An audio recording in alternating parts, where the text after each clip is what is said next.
There we are. See? Hey, Richard, happy birthday. Oh, it's Richard's birthday. His birthday was Thursday. Oh, well, it says, Still. he says he's an old man.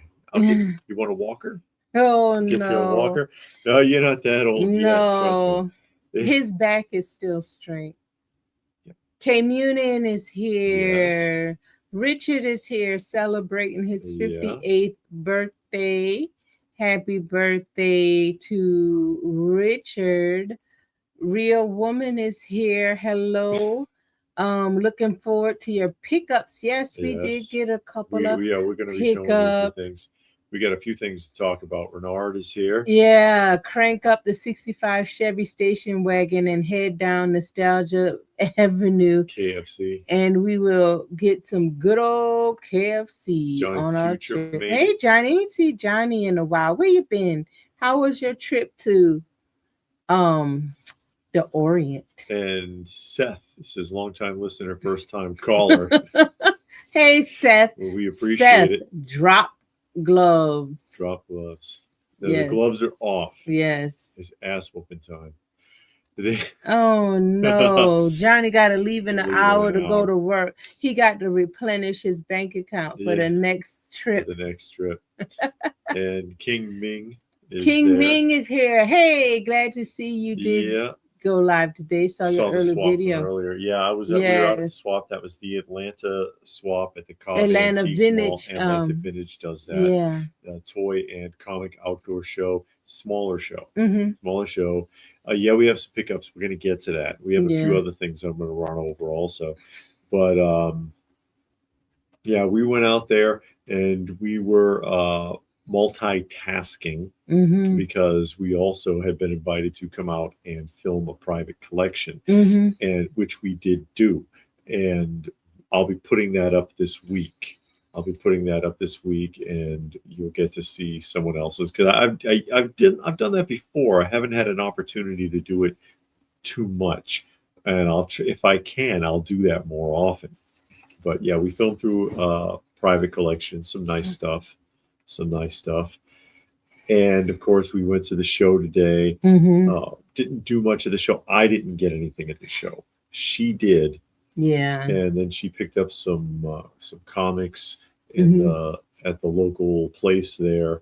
And then we went to Second Chance. Yeah. And actually did some wheeling and dealing at Second Chance. Yeah, some good wheeling and some good dealing. Actually, we really did. It was like some things that, you know, been around for a while, so we got a good deal on them. We were able to negotiate really nicely. Yeah. And so we'll show that. And I'll have the tour video coming up this week, and I'll have a separate pickups video this week from some other things. I need to go get my phone.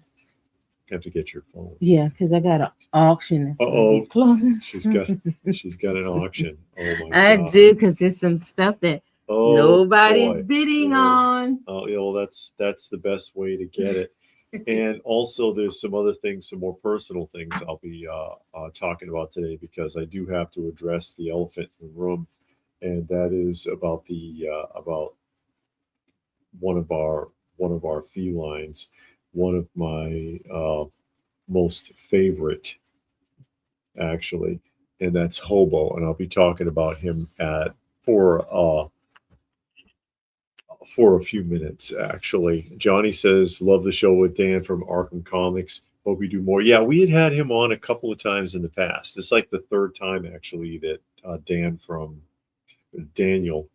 from Arkham Comics has been on.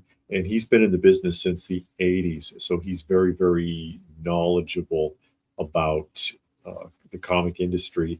And also, he's famous anyways for his feuds with the hierarchy of CGC and getting into it with them on at shows and things like that. King Ming says, gotta know, did you get the Gloob A-Team? No, it wasn't lightly rough. It was very rough, actually, the box. So that's why I passed on it. The box was pretty rough. If it was in better shape, I probably would have grabbed the A-Team set, but it really wasn't. Like I said, otherwise I probably would have done that. But because I do have the carded villain Uh-oh. set. Careful. Hitting stuff. I do have the carded villain set. And of course, there was a card. Galoob did a lot of stuff with those 18 figures, and they had a lot of individual vehicle sets as well that are pretty tough to find nowadays. Pretty tough to find. Oh, there's Box. I guess Boxer wasn't there. Oh, he wasn't Yeah, there when we told him yeah, happy yeah. birthday. Happy birthday indeed, Richard. I assumed you were there, but now you're back. Yeah, Munin says sorry to hear about Hobo. Yeah, he passed and away. I'll just go ahead and address that. Yeah, Richard Hobo, because he had feline autoimmune disease, AIDS. and feline AIDS, transmitted through biting with cats, not an STD. But anytime he gets sick, it's really life threatening. It's because he's been very ill a few times, and he got an infection, and so he was sick again, and I got him treated, and the infection was cleared up, but somehow or other he had an internal rupture and was bleeding, and nobody knew. And so about 1 o'clock on Tuesday, he passed away. He died, and I had him. I was with him. I had been with him for days and tended him and kept him calm. He had a couple of seizures. Oh God. Yeah, he had a couple of seizures, and I held him through his seizures. And I brushed him constantly because he really enjoyed being brushed, and he'd calm down and he'd start purring. He was the kind of cat you could brush him anywhere: his head, his neck, his tail, his belly. He didn't care. He just loved it. And so I brushed him a lot to help keep him calm. And that was a very sad thing. And see, we've been taking care of him for a few years, and I'm grateful for the opportunity to have given him a better life, and take care of him and bring him from the state he was in to where he was clean and well cared for and happy. He seemed like he was happy. And that was hard on me. I took that really hard because, they're not pets to me. They're my friends. I care about them, and I consider it a kind of a privilege to help them and to take care of them. So that was hard. That was hard, especially after Uncle dying a few months ago. Yeah. He passed away a few months ago from an illness also, something unrelated, but that was just tough. That was just tough on me. And yeah, I'm not going to forget him. I miss him. I'm going to keep missing him. But yeah, just go ahead and address that because I know people are curious. And a lot of people know who Hobo is. Hobo and Dad. A lot of people know Dad, who's like 20 now. Robert misses him too. He was a sweetheart, and for what he came from, finding him practically dead in the first place and going from being totally feral and not wanting anything to do with people to being just a sweetheart of a cat. That transformation, some of these animals, they really know when you helped them, and he was one of them. He was one of them. And Dad is too. Old Dad, who, like I said, he's at least 20 now, and he's like that. He'd gone from total feral to, hey, pick me up. If I'm out there and other cats are getting attention, he gets jealous. He'll push them out of the way. Dad will. He'll bump them out of the way, or he'll put his paw on their head and push them. It's really funny. And then he wants to climb up on my lap. He's a sweetheart too. He's a sweetheart too, and that's and they die. Over time, things happen. And thank you, Logic Blaster. We appreciate that, making a donation. And of course, donations always go towards helping us with our feline friends and taking care of the shelter cats. There's John McJunkin joining us. I didn't know because I was talking about going I back heard they were and on DVD. Watching Interesting. those ABC After Special, because I used to like when that came on. And I used to watch every one growing up.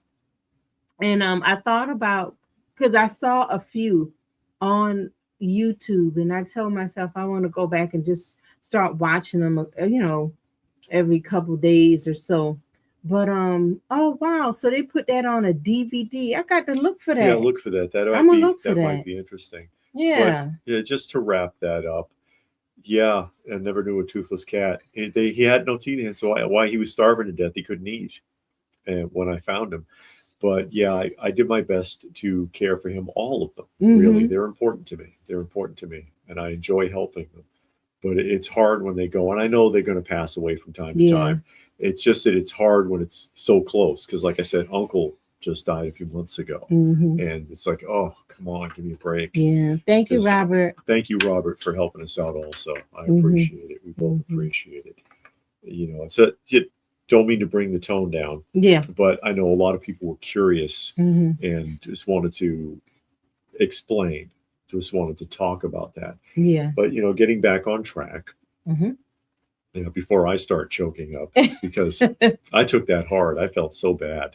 Mm-hmm. But yeah, we went out to the comic and toy outdoor show today, hosted by Atlanta Vintage at the Cobb Antique Mall. Mm-hmm. And we went in the Cobb Antique Mall. And the Cobb Antique Mall, just like Treasure Hunt Mm-hmm. in Powder Springs, if you're ever in the area, they lean heavily on vintage toys. Both of Yeah. them. It's not like, you go to an antique mall and you might see a toy here or there. There are several booths in both of those antique malls dedicated to toys and comics. So it makes it a lot more interesting for us. Mm-hmm. It makes it a lot more interesting to go in and see that. Johnny's telling us about his Criterion movies. What is that? Criterion. There's a huge anthology of behind the scenes and stuff included with the discs. If What I'm is thinking a of the right thing, Criterion? Criterion is the name of that series. But what is a behind the scenes of? Any film that is in the series, Mm. any classic film that's in the Criterion series.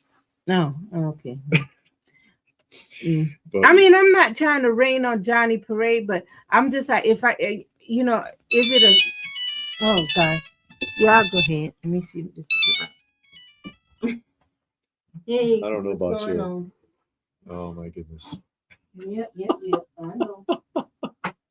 Sorry, she has something she has to fix. Yeah, you're indeed, Richard. He said Hobo is still loved. Yes, absolutely. Robert says, didn't you go to that outside mall and then you said go to some auction? No. There's Gunpowder Nitro is joining us. We went to the outdoor show, and then after the outdoor show, we went into the antique mall. And she got some comics, and she's going to show that in a minute.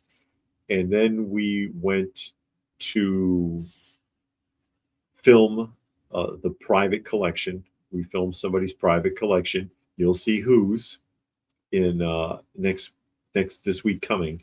In a few days, I'm going to put that up. And like I said, I filmed a walkthrough of their private collection, talked to them a little bit. And we were also at Second Chance, the toy store, which is mostly vintage, probably one of the largest vintage toy stores you're going to find in the Atlanta area. And we're going to film another walkthrough of that store as well. It's been a while since we were back there and we talked to them. We're going to come back and film. And Munin says they were surprised to see Pokemon Select figures with the Tekken line at that show.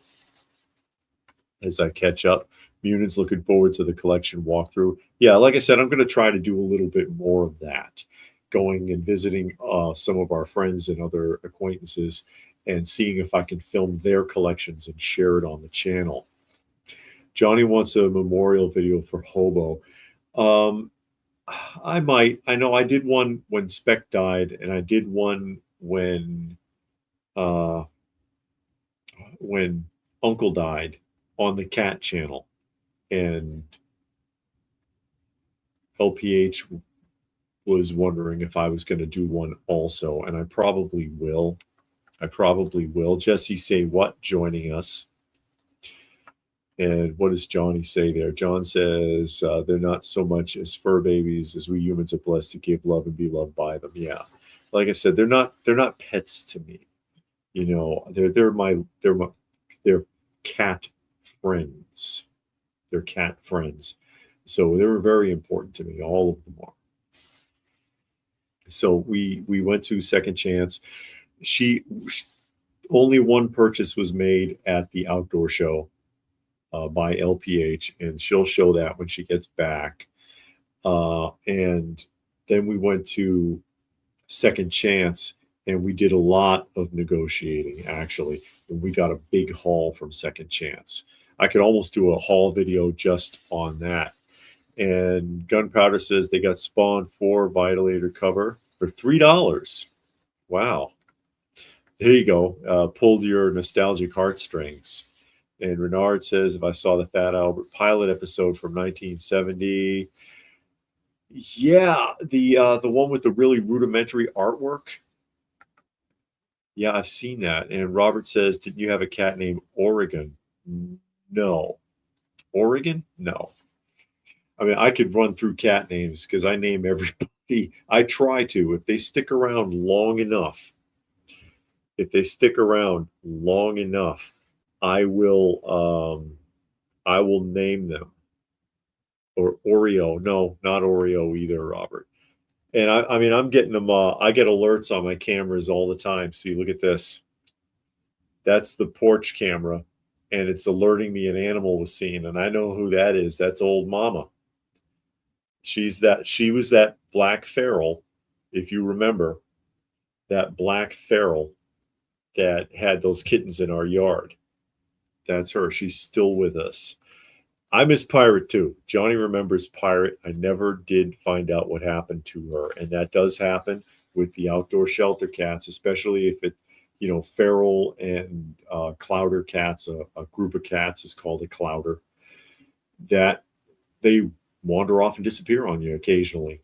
Every once in a while, one of them, they just decide to leave, or who knows, something could have happened to her. I searched the woods for her because she was a sweetheart. I didn't expect her to go anywhere. She's one of when they're really super friendly, typically they don't go anywhere. That's why Dad's always on the back porch. That's why Mama Cat's always on the back porch. And Pinky is still with us. That was Pirate's sister. They are from the same litter. They're from the same litter.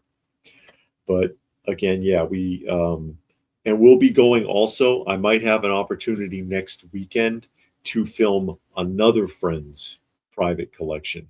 I'm going to see if I can pull it off.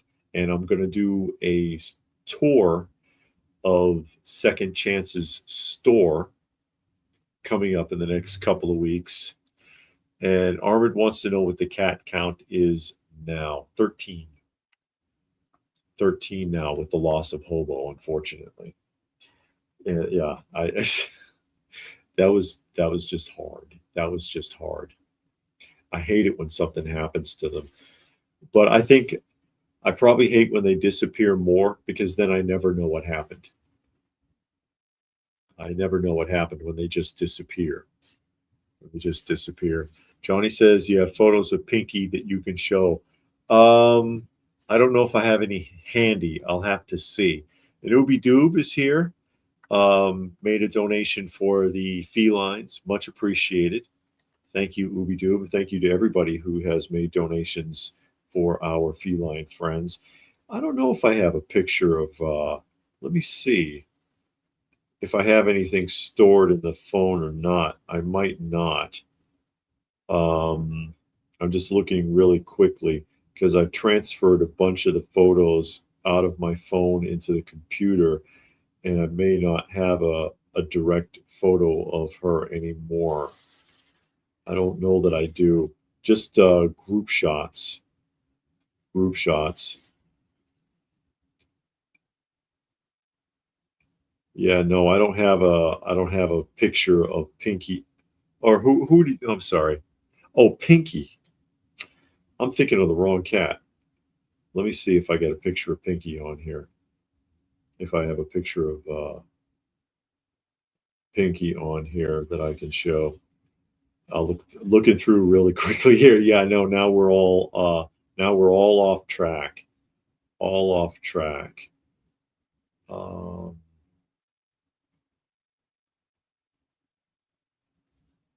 I don't know if I do. I don't know that I do. Not on the phone. Not on the phone. In the computer, yes, but not on the phone. Yes, Pinky is Pirate's sister. They are from the same litter. And Arvid wants to know if I taught the tats any tricks. No, nothing like that. Nothing like that. And John says, do they have any TG and Y stores where you've lived? And if so, what was my go-to store as a kid to buy comics? TG and Y? I don't think so. That doesn't sound familiar. And Gunpowder says you get attached to them and they become part of the family. That is very true. I can show you a fantastic shot of Granny Smith, though. Everybody knows Granny Smith. There you go. That's Granny Smith sitting in my lap, and that is exactly how she plops down on me. She sits just like that, and then looks at you all sideways if you want her to move. That's that's Granny Smith for you. That's what she does. Just for yeah. A lot of people know Granny Smith too. There she is. This is Granny Smith is the one that's handicapped because when we got her, she was another feral. She was living under a shed. And the person who used to put food out for her noticed that she was limping, but failed to let us know that she had been limping for months. And so when we got her to the vet, they said that she had a broken elbow that healed wrong. So now when she walks, she lurches like this. Excuse me. Patty says you're becoming an old cat lady by collecting them. Yeah, I guess so. I'm not. I think they're collecting me. I think they're collecting me. Yeah, that's right. Johnny says, Granny Smith says, don't even bother me. She does that. Robert wants to know if the other cats feel the loss. I think they can tell because they're very emotional. They do display a lot of emotions, love, anger, jealousy. And I think that they do notice, obviously, when somebody's not there and probably look for them, look around for them, or look where they should be, or, things like that. I'm sure they feel something emotionally.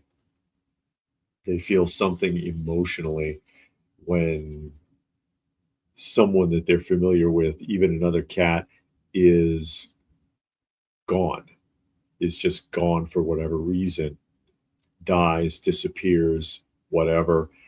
Because they have been going and checking his habitat because he has his own spot, his own thing that he sleeps in, and they have been checking hobos, probably looking to see if he's there, and he's not. He's not. But what are you going to do? What are you going to do? Gunpowder talking about McFarlane. He says, I never would think 90s McFarlane stuff is so cheap. All the early stuff is antiques now. Comics and figures get no love. I can buy the figure on the card cheap. Yeah. Well, the thing is, McFarlane, he cranked out a ton of that stuff. It was worth more in the 90s than it is now. Aftermarket on McFarlane in the late 90s was pretty good. I know that Malbolgia figure used to sell for well over $100.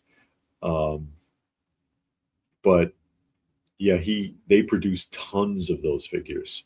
So yeah, you can still get most McFarlane action figures for a fairly decent price from the 90s, from the 1990s. Any of those Spawn related figures, even the repaints and variants, you can get for a really bang up value. As I pointed out, also I will be doing a pickups video coming up this week, a pickups video. And one of the things, I can give you a preview from the pickups video if you want to see something that I got that was really nostalgic for me this week. And yeah, it's right here. Hold on a second. I'll just grab it. Something that's really nostalgic for me. For those of you who remember Freakies, who remembers the Freakies cereal? There were two attempts at it, one from the 70s and one from the 1980s. Freakies cereal. And these are from the 1980s. So they had a lot of prizes, Freakies. And I'll talk about this again when I do the pickup video. They had a lot of prizes in Freaky cereals. They had racing cars that were operated by balloons. They had little boats, little figurines. They had refrigerator magnets. And they had these, which are iron-on patches. Iron-on patches. And I'll show you them. And with Freakies, everything is in sets of 7, except for the patches. The patches are the only exception because there's actually 8 in the set, and most people are not aware of that, and they never get the last patch. And the last patch is actually the hardest one to get, and I'll show you that. John McJunkin wanted to know where kids, where you live to buy toys or comics. Yeah, aside from kid, when I was a kid, nowhere, because I didn't have any money and nobody was buying me anything. But as I got older, mostly it was Caldor's, KB Toy Store, Ann and Hope had a pretty big selection. But these are iron-on patches. Snorkeldorf, I Love Me. See, and they're unused. These are really nice. And I had 2 of these when I was a kid. I had 2 of them. And this is one of the ones that I had. It's Goody Goody. Who is this? That is Ham Hose. He wants to be alone.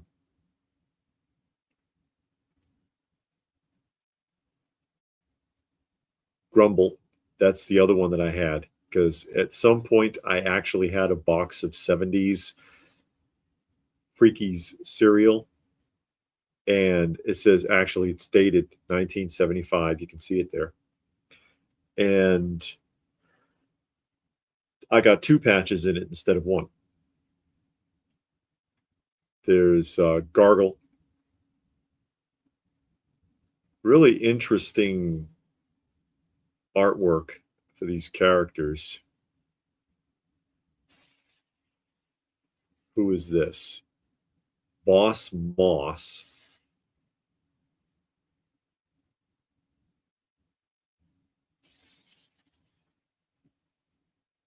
Cow Mumble. And then the one patch that nobody knows about is the treehouse, the tree that they live under on their island, the Freakies family tree. Freakies family tree. So that, yeah, if you ever decide to get a set of the patches, there's 8, not 7. Very important. Very important. But yeah, and I'd like to get all the Freaky cereal prizes. It can be expensive. Vintage cereal prizes can be surprisingly, remarkably expensive, considering that they must have printed 1 million of each of these, but you can't find them now because kids used them up and threw them away or lost them or broke them or something. And, you try looking up any of those vintage prizes that you might remember from when you were a kid, the honeycomb trophies. Kellogg's had famous famous men of history busts and famous characters of the Old West figural busts, and it was just a little plastic head of like General Custer and Geronimo and Davy Crockett and stuff like that. You can't find that stuff. You can't find that stuff anywhere. Seriously. It's just not out there. And when you do, it's crazy expensive, a lot of it. A lot of those prizes, especially the further back you go, the more expensive all that stuff becomes. Trying to, and Robert wants to know if we picked up anything from where we went today. Yeah, my wife had to pick up from that show that we did the live from, and we also went to Second Chance and did some pickups, and we're going to show that here in a few minutes. And this K Mars, sorry to hobo passing was very, very difficult, and it's it's a shame too, because when they die, they take a piece of you with them. They really do. So that was very hard. That was very, very hard. As I try to cascade through a few more of these comments.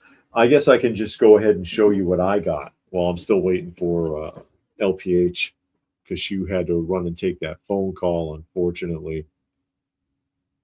K. Morris says, was at a toy fair, found some very cheap but nearly impossible to find toys. As you said in the past, rare does not mean expensive. That's true, because you can have some things that are unbelievably rare, and they cost almost nothing. It really depends. It's a supply and demand thing, honestly, supply and demand thing. But yeah, that's how it is. Yeah, Boss Moss looks like Slimer, says Richard, or Slimer looks like him, because Boss Moss is 1975. However, Slimer is actually supposed to look like John Belushi. John Belushi was originally supposed to have Bill Murray's part. Bill Murray got the part. Bill Murray got the part because John Belushi passed away. And as a homage to John Belushi, that's why the Slimer character was created. But that's according to Dan Aykroyd, that it's supposed to actually even sort of resemble him, which I don't know if it does resemble him. And that's LPH right there saying she's sorry for the hang up. It's work that's calling her, and there's some kind of problem apparently. Robert wants to know if there's anything I'm planning on getting that recently came out. Not really. She might get the Duke set. LPH is thinking about getting the Dukes of Hazzard from Ramen Toy, but I don't know if I'm going to bother with anything that's recently coming out. Johnny wants to know, he's noticing local malls having card shows inside the mall nowadays. If you notice that, I remember malls used to do that, but I haven't been to a mall in a long time either. I haven't been to a mall in a long time either. So I don't know. Yeah, King Ming, Slimer is supposed to be Belushi because Belushi was supposed to be Venkman, or again, Bill Murray's part. And Eddie Murphy was supposed to be Winston. But then Eddie Murphy dropped it because he wanted to go do something else. So they had a hard time with casting in that movie. Army wants to know if malls are still dying. It sure seems like it. Not the outdoor ones. I think the outdoor ones, the big ones, are still doing okay. But the indoor malls, for some reason, are dying. But here, I'll show you one of my pickups. And this came from Second Chance. And I couldn't resist this. Oh, get ready. This is a big one. This is a big one. Okay. And this is, what was this, 1978? Milton Bradley Electronics.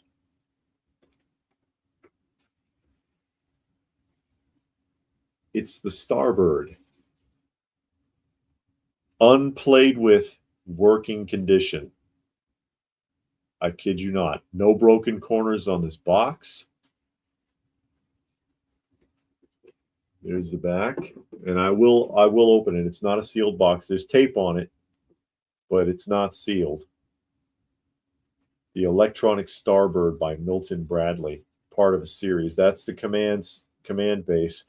This is notoriously difficult because the Starbird command base that's advertised on the back here, because that entire base is cardboard sheets, and you just kind of fit the cardboard pieces together to build the base.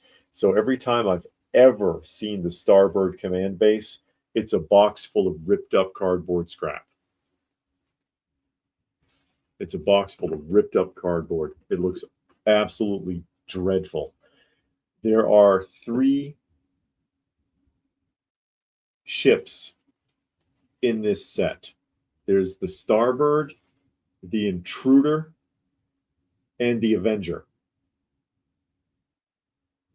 And I got 2 of them today, including this one. And then, of course, there's the vehicle, Big Track, by Milton Bradley. And there's an accessory to the Big Track, which is the hauler that you attach to the back of it.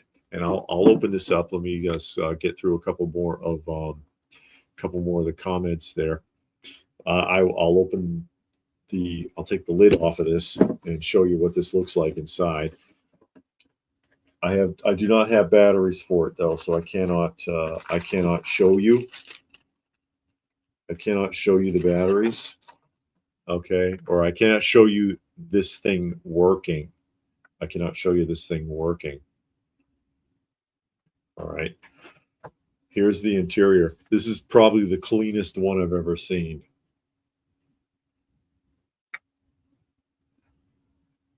Interior box instructions and accessories. See, there's the instructions, and here's the whole unit, but no yellowing or anything. That's the original plastic color. And I was just like, holy crap. You never see it like this. You never see it like this. And of course, it comes apart into 3 pieces. It's like a 3-stage thing. Yeah, Gunpowder says nice piece. Yeah, I thought so. I was thrilled. I was thrilled to find this. I was like, oh my God, that is in great shape. You've got to be kidding me. And if I can get the batteries for it, I'm going to try it out. I'm going to try it out. It's supposed to be in working condition. It's supposed to be in working condition. And here's the instructions. Look how clean that is.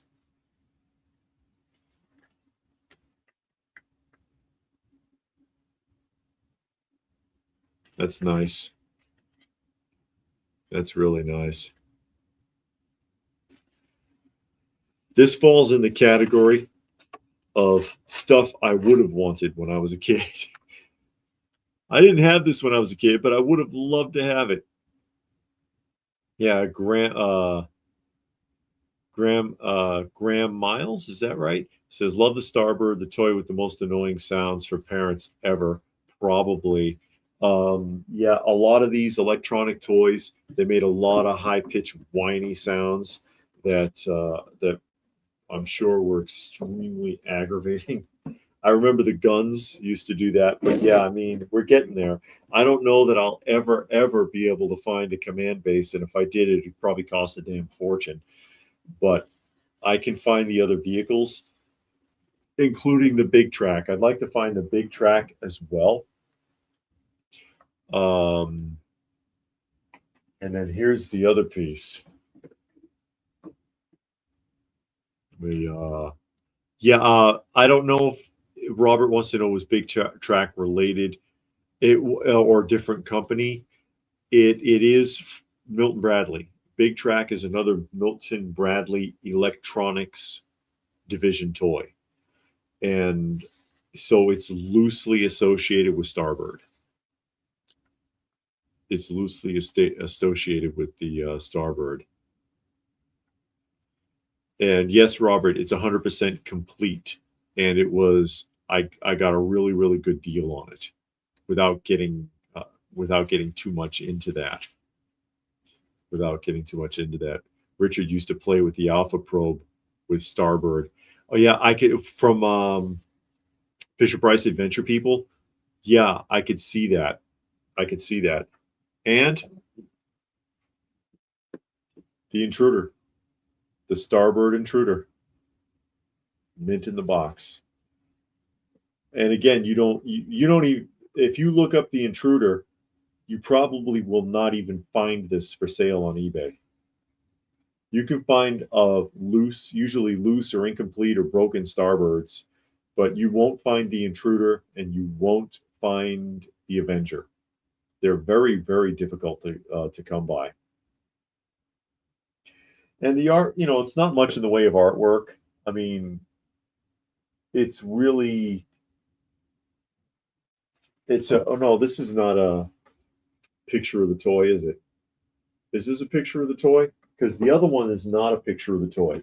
This one is clearly a drawing. This one looks like it could be a photograph on the Starbird intruder. So I need the Avenger. If I can find the Avenger in this condition, and the Avenger is pictured on the back of this box. See? That's the Avenger, which resembles the Starbird, but it's different. And then they advertise the command base again, which again, like I said, is just completely cardboard and usually is just a mess. Usually it's just a mess. I'll try to catch up and I'll show you the inside here in a moment. Renard wants to know if Milton Bradley is still around. I think it's under, is it under the Hasbro umbrella now? I think. But yeah, the Avenger is what I need. Avenger and then the big track. Avenger, big track, and then the big track loader that you haul. No, it doesn't come with batteries. It doesn't come with batteries. Batteries not included. Okay. And Ming is asking, didn't Intruder have a sensor like laser tag, special target dueling Intruder? It what it is, and I'll try to show it when we look in here, because there's the Intruder, unplayed with, and it's in pieces in this box. It's not fully assembled like the Starbird. And underneath the midsection here, okay, and I'll pull the tray out because I have to demonstrate what I'm talking about. The tray is actually a piece of a base, and there's a slot cut in it, okay? There's a slot cut in it. And you're supposed to take this, which has never been used, and you're supposed to cut that out, and it becomes a radar dish that you set on top of this piece that looks like it's from Moonbase Alpha. And when you shoot it, it's a reflection. And so, you get a reaction from the Intruder. So that's how that works. That's how that works. And that's what this piece is. You fold this, again, never been used. You fold it, you insert it into this piece, and then you pop out that dish and you put it on the top of this, and then take pot shots at it, which I'm never going to do. I'm not messing with any of these parts or accessories. Forget it. And then here's the Intruder's instructions. assembly instructions for the parts and pieces, takes a 9-volt battery, and then instructions on what I just explained, that you can line it up and fire it at that reflector to get a reaction from the toy. And the reaction is basically that it'll make a crap ton more noise, because these things are stupid loud. But yeah, this was an incredible pickup. That's an incredible pickup. You just do not find this kind of stuff in this condition ever. And I'm going to find, I don't have any 9-volt batteries, I don't believe. I'm going to find some and see if they're working. And Robert, no, the Avenger is not the same ship. It's similar to the Starbird, but there are a couple of differences. It's a very similar design. They probably repurposed a couple of parts. See, there's the Avenger. It looks like it has different wing sections, or it's shorter. There's a little bit of a difference, but it's essentially pretty similar. It might be the same. It might be the same. You know, toy companies are famous for repurposing things that way. Richard said, a friend had the intruder, me with Starbird and Alpha Probe. We had battles in outer space. I bet. And Munin said Milton Bradley is owned by Hasbro. I thought so. And then there's Stone Sour, who made a donation for our feline fund. Thank you so much, Stone Sour, for helping us out. Always appreciated. I don't know if you heard about what happened, Stone Sour. And Robert says that's a really awesome pickup. I wonder if they connect to one another. It's possible. And Graham says beautiful condition is unreal. Yeah, you don't. That's what I mean. I couldn't resist. You just don't find them like this. Even the boxes, you don't find the boxes in this kind of condition, unbroken, without being all marked up like that and everything. I mean, someone had taped the corners. That's not a big deal. The tape is really ancient though, so I'm not sure if I even want to bother to peel it off. I can just leave it, you know. I'll just leave it on there. I'm not that worried about it. It does not affect the image on the front of the box. But again, now the problem is I'm going to have to find the Avenger and Big Track to go with these. I'm going to have to find Avenger and Big Track. I'm not hopeful of ever finding an intact command base. I've never seen an intact command base. Yeah, Richard said we were talking about Starbird a couple of weeks ago. Yeah, we kind of were. We were talking about Starbird a couple of weeks ago because it's one of those things that I would have wanted and never could obtain, at least not in decent shape. I saw Starbird at Jolanta. I think I saw a Starbird at Jolanta, and it just, it was just in ratty shape. And I was just like, nah, I can't, I can't do it. And I'm glad I waited. Because these are in outstanding condition.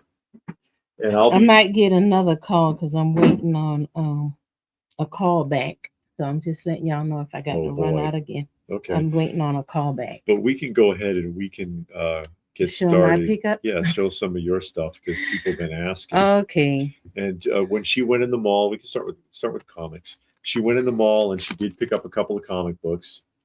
She does love her crime does not pay. Yes. Pre-code. Yes. And these were fairly cheap, but you can see the shape of it. It is not in a magnificent shape. Yeah. She's gonna read it though, so yeah. So I'm cool with that.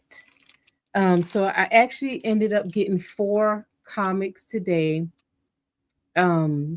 So I got these two at the antique mall. They have a really big comic book vendor at this antique mall. He had a huge, it's not even a booth. He got a whole section of the antique mall Yeah. dedicated all to all right, Johnny. Oh, See you later.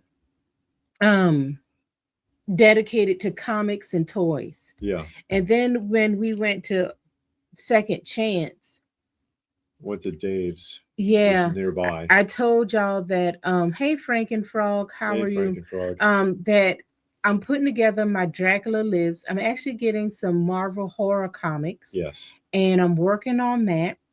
And I need 1 through 5 of Dracula Lives in 13. So this is number 13 and this is number 4. And again, love the artwork on those. Yeah. So I'm really excited to read these, especially Tales of the Zombies. Um I have some and they have a lot that's going to be closing tomorrow. That's Nobody's bid on very it. popular series. And I hope nobody bid on it and it's the whole run. So I'm hoping nobody bids on it and I'm able to get it. So I got those 2 today. And then show the pickup from the Oh. outdoor show 1st. Mhm. Yeah, because that a lot of people were asking about that. I got this. Yeah, she got that from the outdoor show Yeah. today. Marvel Dracula. Yes, it is. Marvel Dracula. And then we got K talking of K good Mars. Okay, Mars. Talking of good packing, I got a mint in the box, but because custom cut it open Oh, to no. inspect. I heard a story about Canadian Customs. About Canadian, that's a really nice box. By the way. And yeah, it's factory sealed, I believe, right? Yeah, it is. You can see the tape right there. Ooh, I hate to hear that for you. It Kay. was sealed. Somebody had sealed video game cartridges. Oh, Stone Sour, thank you. No better time than now to help our furry family. It's very much appreciated. Thank you. It's very much appreciated.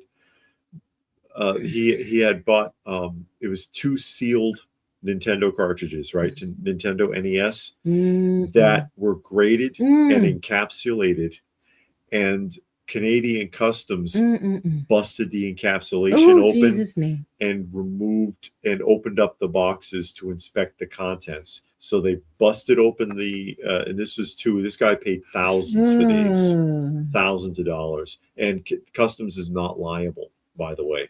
It's Canada. What do you expect? But they smashed open the cases. They opened up the cellophane, opened the boxes, and then sealed it back up and sent it on. And it's like, son of a bitch, can you imagine?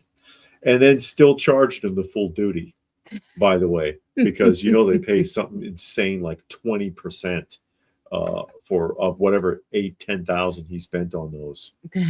Nope, don't compensate for damages. And I saw a video of it. The guy was absolutely heartbroken. I can imagine thousands of dollars. Yeah, I can. And you feeling like, oh man, I'm gonna get this and I'm gonna add it to my collection. And then you get it all, and you shake the box. And you're like, why am I hearing all these bits and pieces? I shouldn't be hearing broken glass, or what sounds like broken something. What they do, I've heard of Canada's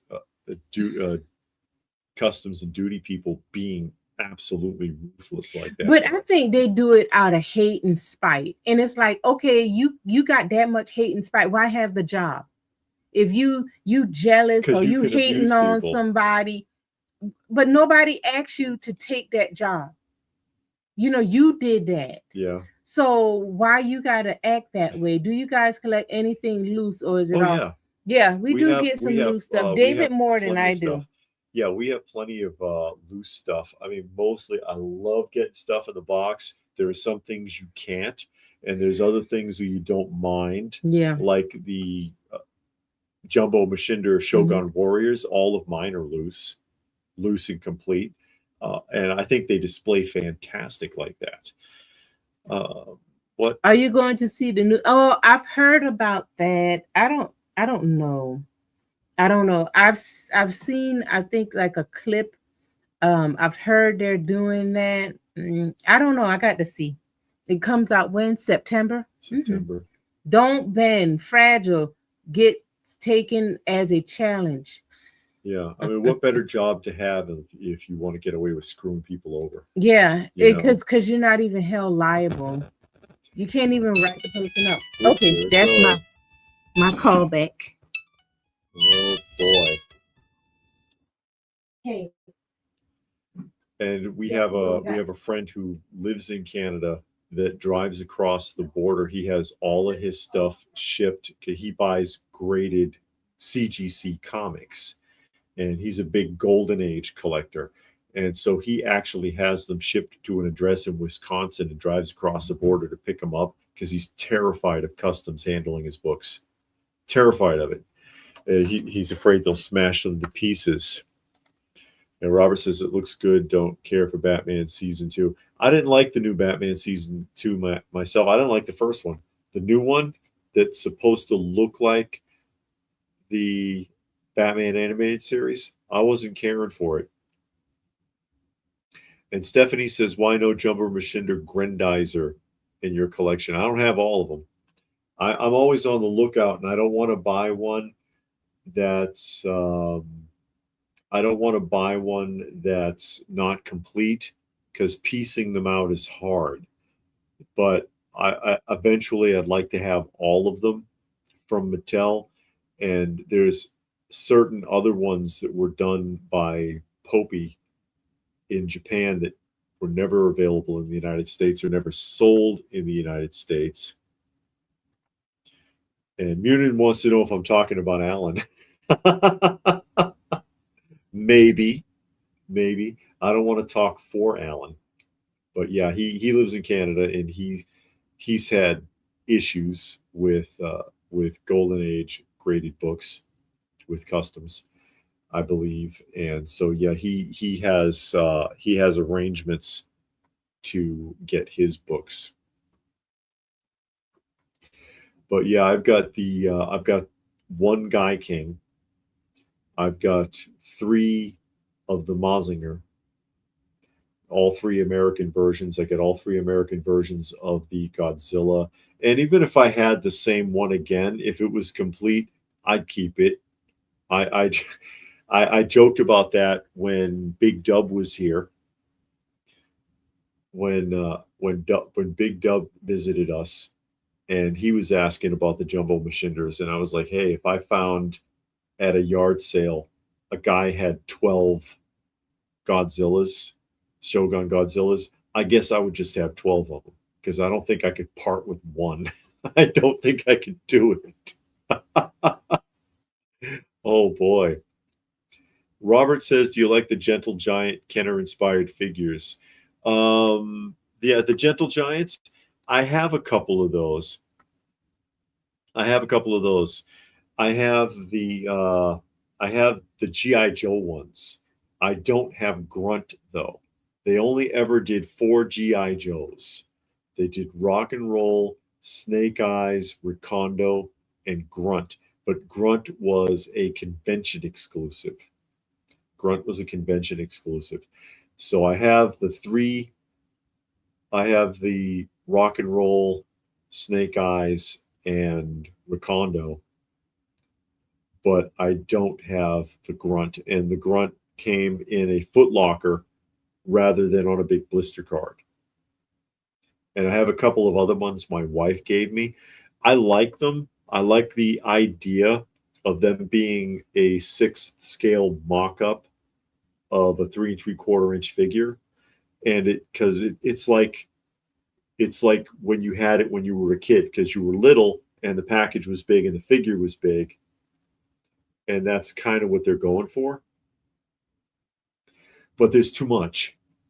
They had all those Secret Wars and all of those superpowers and all of the Star Wars. I mean, damn, they made like 50 of the Star Wars ones, right? And I'm like, no, that's just too much. There's too much. Where would you put them? They're huge. But I do have the GI Joe ones. I just don't have them on display anywhere right now. I don't have them on display anywhere right now. And Munin has to head out and will catch us later. Rest in peace, Hobo. Yeah, thank you. That was heartbreaking. That was absolutely heartbreaking when he passed away. Robert wants to know, are they good? Does the size make them better? You mean the Gentle Giant figures? Like I said, I like them. I like them, and it's interesting to see them in that scale, but they do take up a ton of space. You know, they also did, Gentle Giant made a limited supply of 1-to-1 scale figures of certain Star Wars.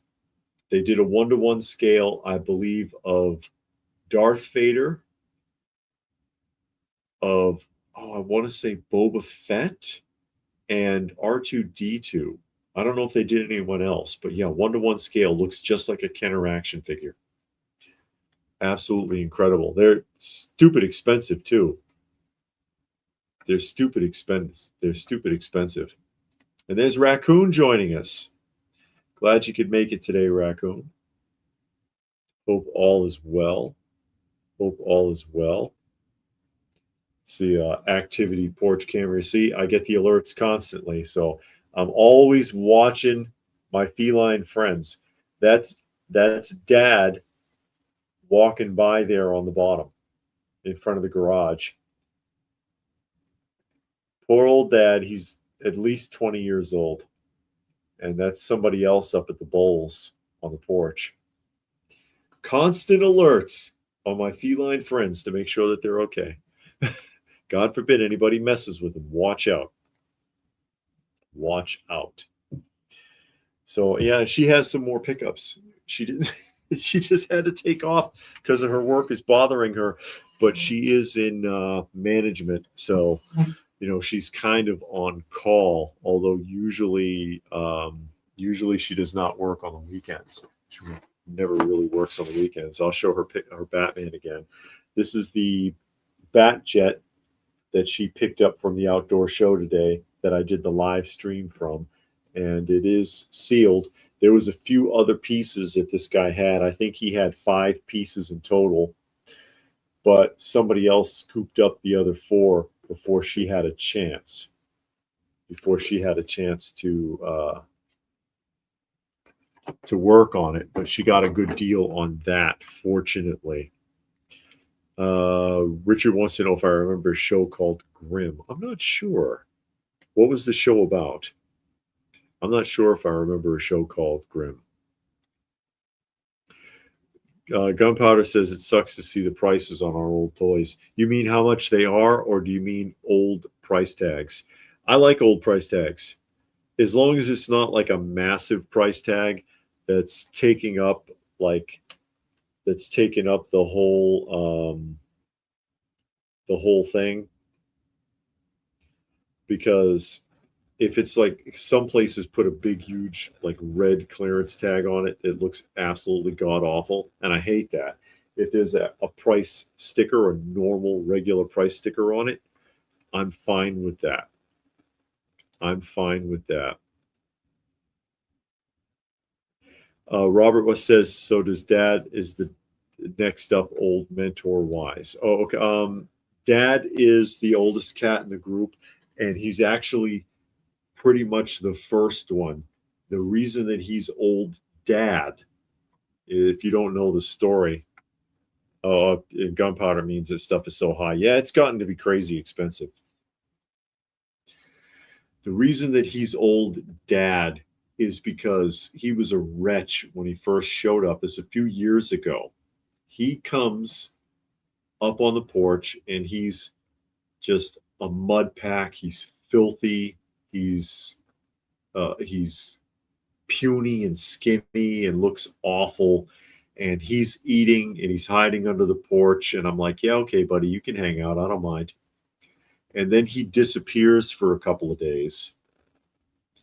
He disappears for a couple of days and then comes back to the house with a female and 2 little kittens in tow that are both long-haired tuxedo cats that look just like him. And I'm like, holy crap. he was scoping us out to see if we're safe and went and found his family and brought him back. That's why he's old dad. And the family's been adopted. The family's been adopted away. The two little kittens, they got really comfortable and everything. But he stayed because of his advanced age. Because he was, when they told me at the time, he was like probably 17 years old at least. Because he was obviously very sick. And it turned out he was dying from a tumor caused by, of all things, an ingrown testicle. He had one testicle that was inverted. It was on the inside instead of outside. And it had turned into a tumor and was getting bigger and bigger, and it was killing him. And that's why, because you would see him, he'd stand there for long periods of time, arched with his back way up and just stand there, and things like that. That's usually indications of great pain in a cat. I'm like, why is this poor guy in so much pain? And then I found out. And I actually had to do a GoFundMe for his surgery to help out with the surgery costs, because it was very expensive, actually. And they didn't even want to do it because they wanted me to put him down. The same thing with Hobo. They wanted me to put Hobo down too when I first found him. They're like, no, he's not going to live. And he had the surgery and he did live. And he's still with us today. He's still with us today. Happy little guy. Richard says, oh, the TV show, NBC, Portland police detectives who turned out to be a Grimm related to the Brothers Grimm. They were hunters of humans. They were called Besson. That doesn't sound familiar. I don't think I've seen that. Gunpowder, yeah, even the toys coming out now is high. I honestly think in most cases, and I've done a few videos on this, that many of the modern toys that are coming out now are more expensive in many cases than their vintage counterparts.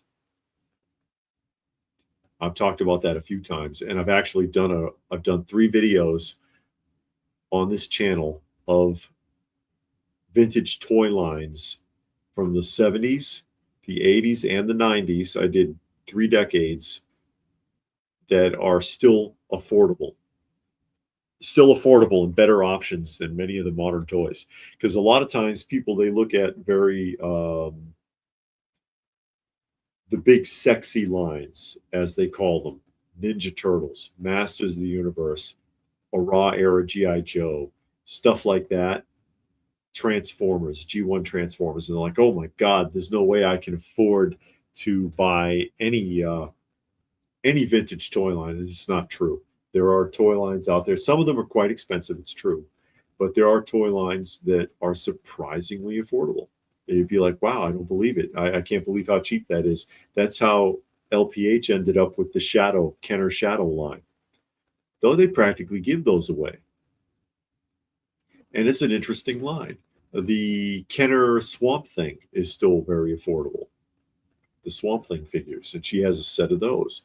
And of course, like I said, there are others that are quite expensive, like Inhumanoids will cost you an arm and a leg. Yeah, Raccoon, I know. Poor old dad. That's why I call him poor old dad. How are you, buddy? And he's a sweetheart too. Loves being picked up now and very affectionate, loves being brushed out, loves hanging around, insists on greeting you when you come out.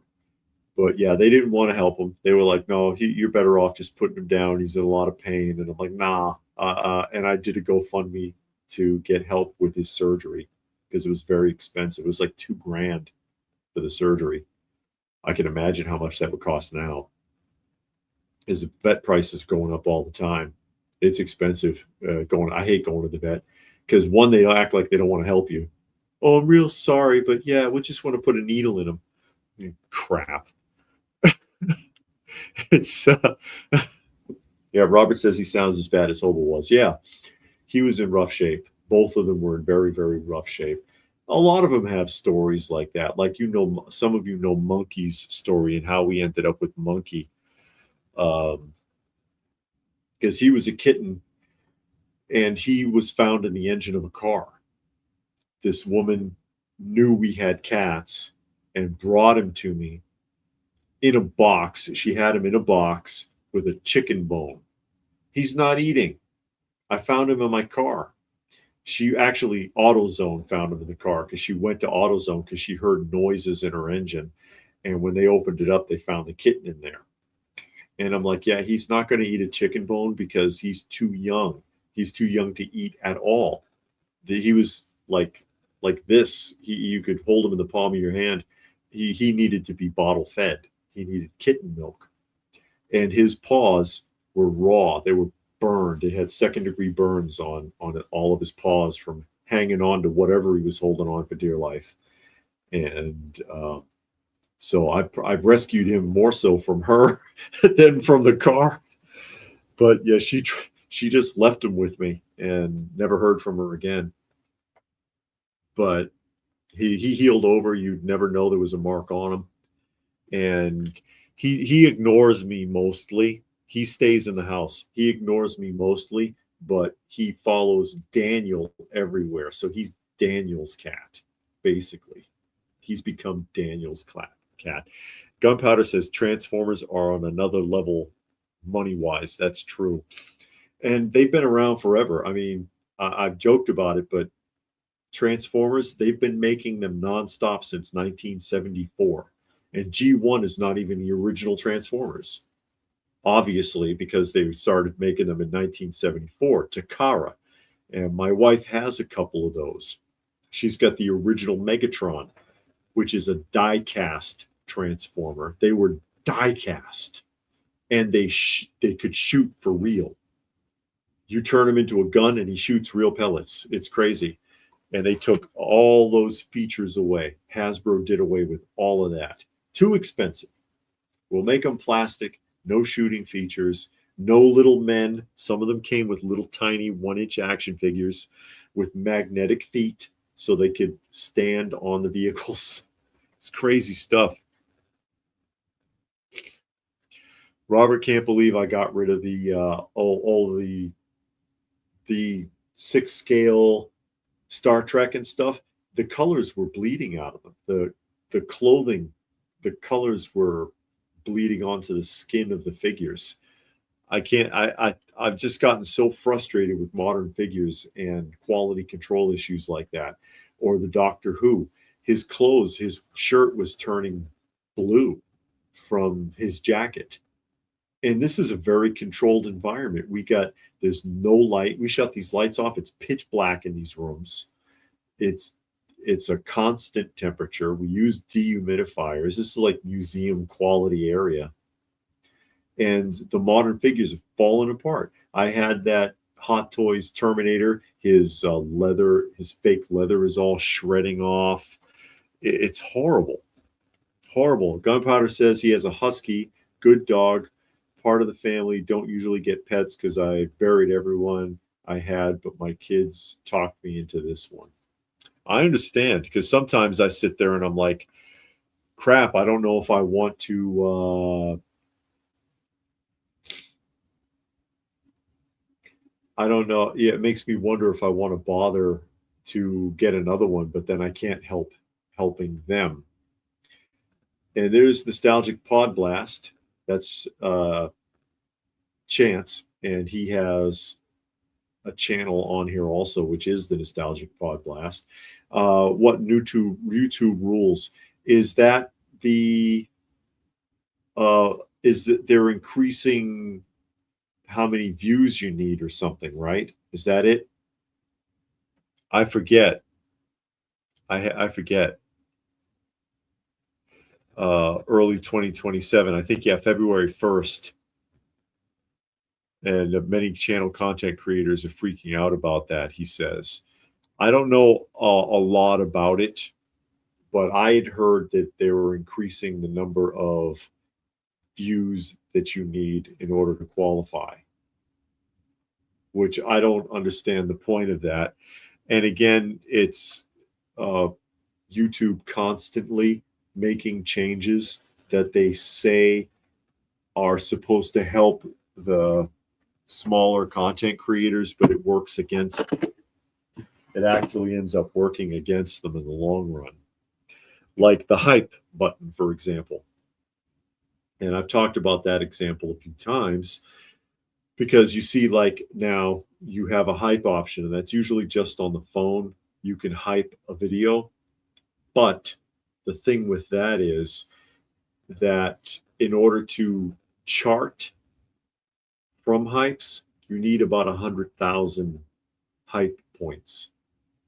So if you're a small channel, how many are you really going to get? You might have 2 or 3 people do it for you. You might have 2 or 3 thousand hype points.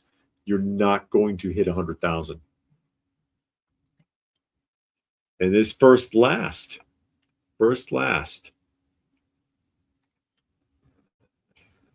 8,000 watch hours, double the current standard, and 20 million views. 20 million views for what? 20 million views for shorts? Because shorts is a different standard than the regular videos. And that's for the year, correct? I know a lot of people have been hemmed up by shorts because they have a minimum requirement for shorts views that's very high.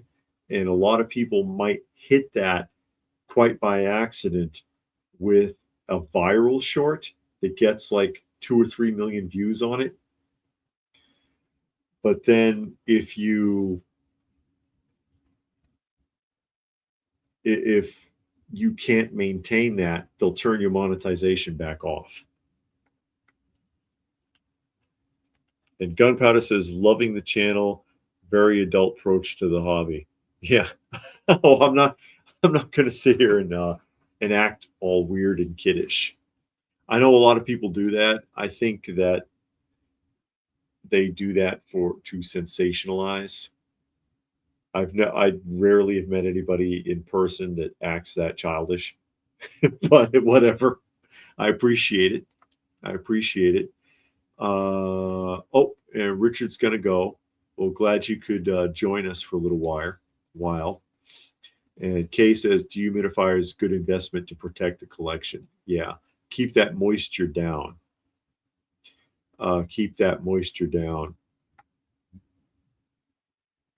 Yeah, I don't think LPH has to go to work. She should be able to handle it on the phone. But yeah, like I said, she's in management, so she's on call if something's wrong. So that's probably what she's handling right now, whatever is going on. And Ad Lad, haven't been able to catch a live for a while, dropping in to say hi. I don't understand all the YouTube changes. Can only hope it will get rid of many of those AI slop channels. Oh, you mean channels that they show all AI generated stuff? Ad Lad. I use the Chat GPT for some of the thumbnails. I've used it for a handful of thumbnails, but I don't use it in any of the content. And really all I'm doing with the thumbnails actually is I provide a bunch of images and I ask it to arrange it for me so I don't have to spend 2 hours doing it in Photoshop. Just saves me some time. But I don't use it for actual content. Those AI videos, like the ones where they have Chuck Norris beating up people that he never met, get a lot of views. They get a lot of views, though. You would think that, again, YouTube wouldn't care as long as they're getting their share of the ad money, which according to them is 45%. 45% of the ad revenue from when you do have ads on your program. And it's not that much anyways. So your alleged 55% comes out to like, what, 12 cents on a video or something ridiculous. It's really not much. Figure it couldn't hurt if you're eligible. And AdLad says not totally against AI or Chat GPT. Some channels just have random and sometimes wrong info. I see what you're saying. Funny enough, you know what I hate, actually, AdLad, is when they use AI for voice to narrate an entire video because it can't pronounce a lot of things. It can't pronounce a lot of things. And I saw one actually the other day talking about Peter Dinklage, the actor, and the AI could not say his name, and it was calling him Peter Dick in Legs. It was supposed to be talking about why people in Hollywood don't like Peter Dinklage. And it's like, Peter Dick in Legs. And I'm like, what? It just cracked me up. Like, these stupid things. I just I just don't know. I don't know what to say. But I thought that was really funny. And you can always tell because it's going to mispronounce something that doesn't sound right at all. But that was just particularly entertaining, hearing it fumble over that. Hearing it fumble over that. But yeah, like I said, I'll use it for the occasional thumbnail, something like that. And people will still give you a hard time.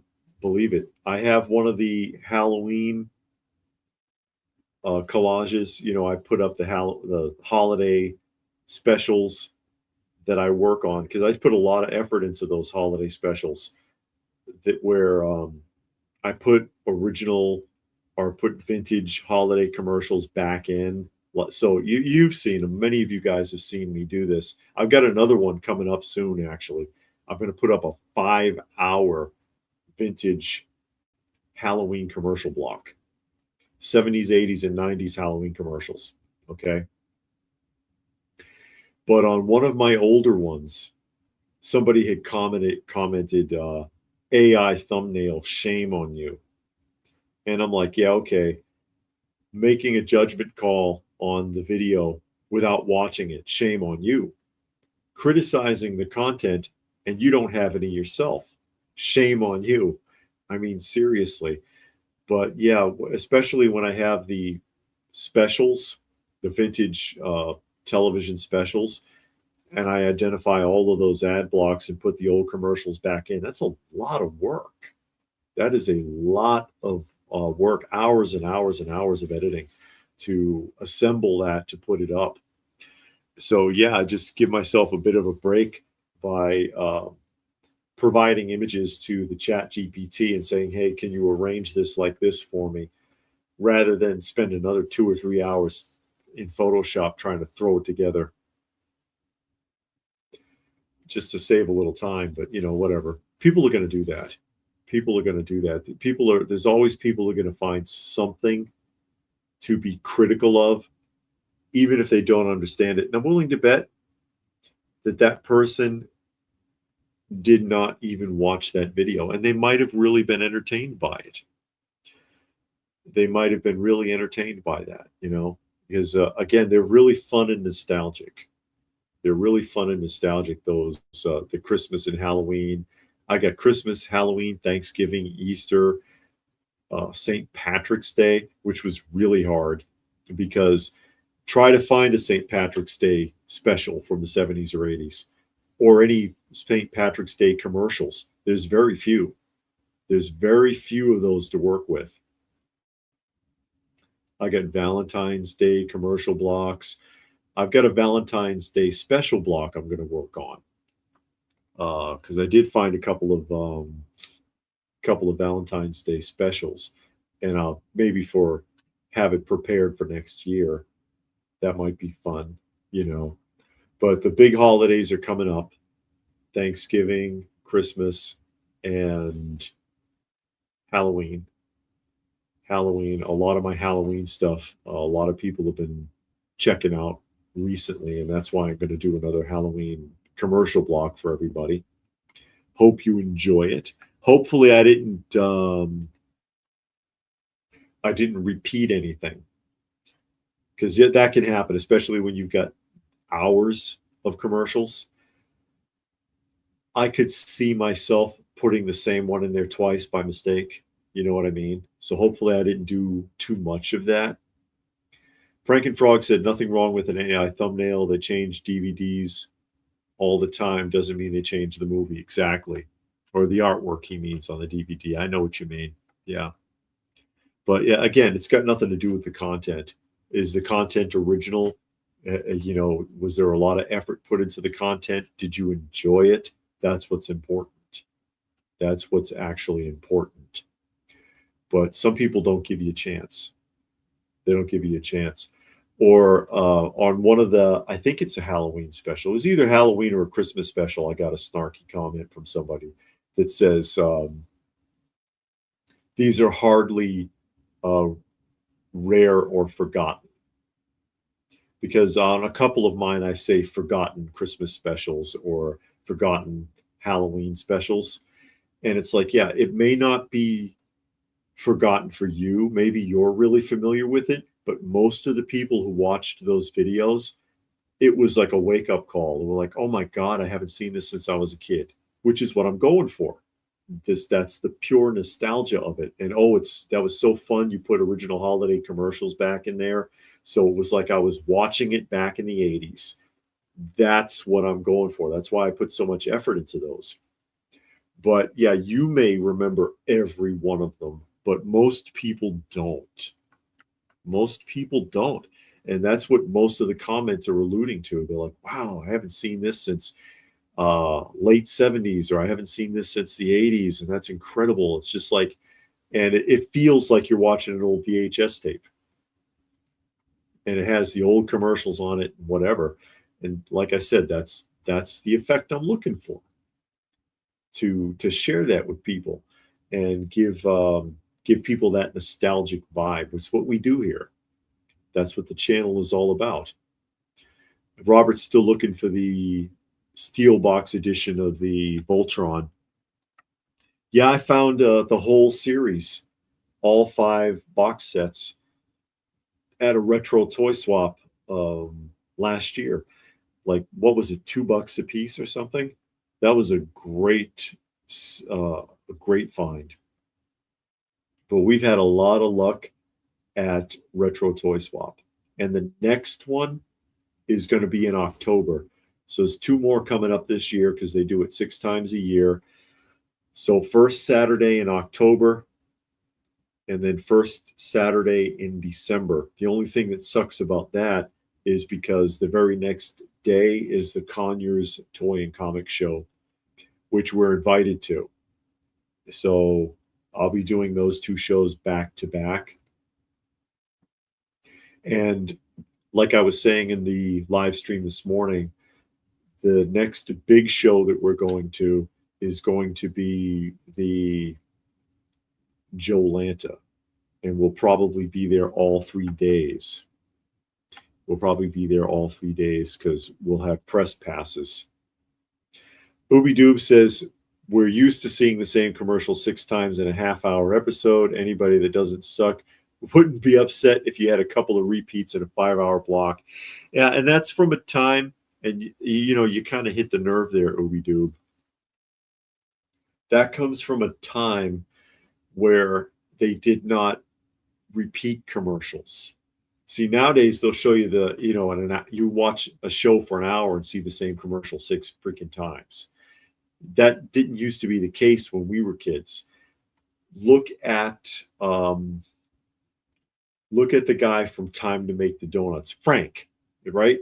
Frank from Time to Make the Donuts. Remember Dunkin' Donuts old commercial? And he did those commercials for 15 years. Okay, he was the mascot. I think it was Frank. So you can correct me if I'm wrong. I can't remember everything. I think he did it for 15 years, from like 1980 to 1995. Is that right? I'm sure somebody's looking it up. In that short time, 15 years, I know, short time, right? He starred in 1,300, excuse me, 1,300 different Dunkin' Donut commercials because they didn't want to repeat themselves. Back in the old days, if you were watching a commercial, if you were watching a TV show and it was Thanksgiving, and they were advertising Pillsbury Doughboy, and you saw three or four Pillsbury Doughboy commercials, they would all be different. It wouldn't be the same commercial over and over. It would not be the same one over and over. And JR Brand, or Junior Brand, says, since I found the channel, I've enjoyed the content. Subscribed, of course. Well, I'm glad you do. I'm glad you're enjoying it. I'm glad you're enjoying it, JB. Or JR, not JR Ewing, JR Brand. I appreciate that. I appreciate that. Now, LPH would be here with me, but she's sorting something out with work on the phone. So hopefully she can get back here soon. Oh, it was Fred. Okay, Lord looked it up and said, Fred the Donut Man. Yeah, from Dunkin' Donuts. Time to make the donuts. And I think, again, I believe it was 15 years, more than 1,300 different commercials in that time. And nowadays, in a 15-year span, how many commercials would they do? 10, 12, and repeat them over and over and over again? You'd watch it 100 times. I've seen times where they would put the same commercial back to back. It would play 3 times in a freaking row before something else came on. And I'm like, you've got to be kidding me. Bad enough that they're all insurance and medication commercials. God, I can't stand that. Bad enough that they're all medication and insurance. Give me a break. But that just shows the dedication. That just shows the dedication to not boring the hell out of your audience. All right, I'm back. Hi. I think I'm done, but boy, I missed my auction, so I'm mad about that. Oh, no, I'm so sorry. I didn't miss anything because I was watching you upstairs. But I know, but you missed your auction because of your... Yeah, I missed that darn auction, having to talk to these people, getting on my nerve. But I know, right? I'm all loud about it too, but that's okay because I'm watching another auction that's about to close, and the same guy got that auction, so I'm gonna contact him and ask him, hey, you didn't sell on that auction. Oh, it didn't sell? No, it didn't sell. I'm sure he worked something out with you. He better, because I'm sure gonna text him right now and send him a message. Okay. And then we can show your pickups. Yeah, we can finish showing my pickups. Poor LPA. I know, right? Did you fire everyone? She should. I need to. Shoot, calling me for some weirdness.